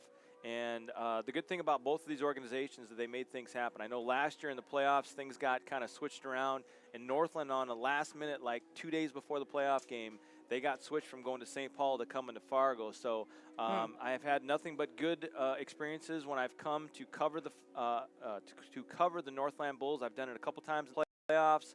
I've done it now here today, coming back to their new home here in Hudson, Wisconsin, as opposed to River Falls, Wisconsin. Nothing but props and love for the Schreiner family who put a lot of this on. And Mom's up here in the booth with us still. Grandpa took off and probably to go see his grandsons. But I've had nothing but great conversation with Brock over my time as a member of the Fargo Invaders staff. And so a great trip down here today for the Invaders, and getting this win. Although it's only 8 points and kind of a rough day today on the field, it's still nice to take that long trip home with a victory rather than a loss. Because you travel home with a loss, it really sticks in your craw, and it doesn't make for a good day. It's ruined your whole weekend. It's definitely a tough ride home when the win is very, very good. So next week, June 8th, we will be live at 7 o'clock, a late start, down in Sioux City, Iowa. Jody, will you be joining the trip down there next weekend? We'll see. We'll see. All right. So we will be broadcasting live on the Fargo Independent Radio and Entertainment Network, or the Fire Network, for our next week's game. Once again with my little mobile iPad setup, and then hopefully back with the regular setup on June 22nd when we head down to St. Paul.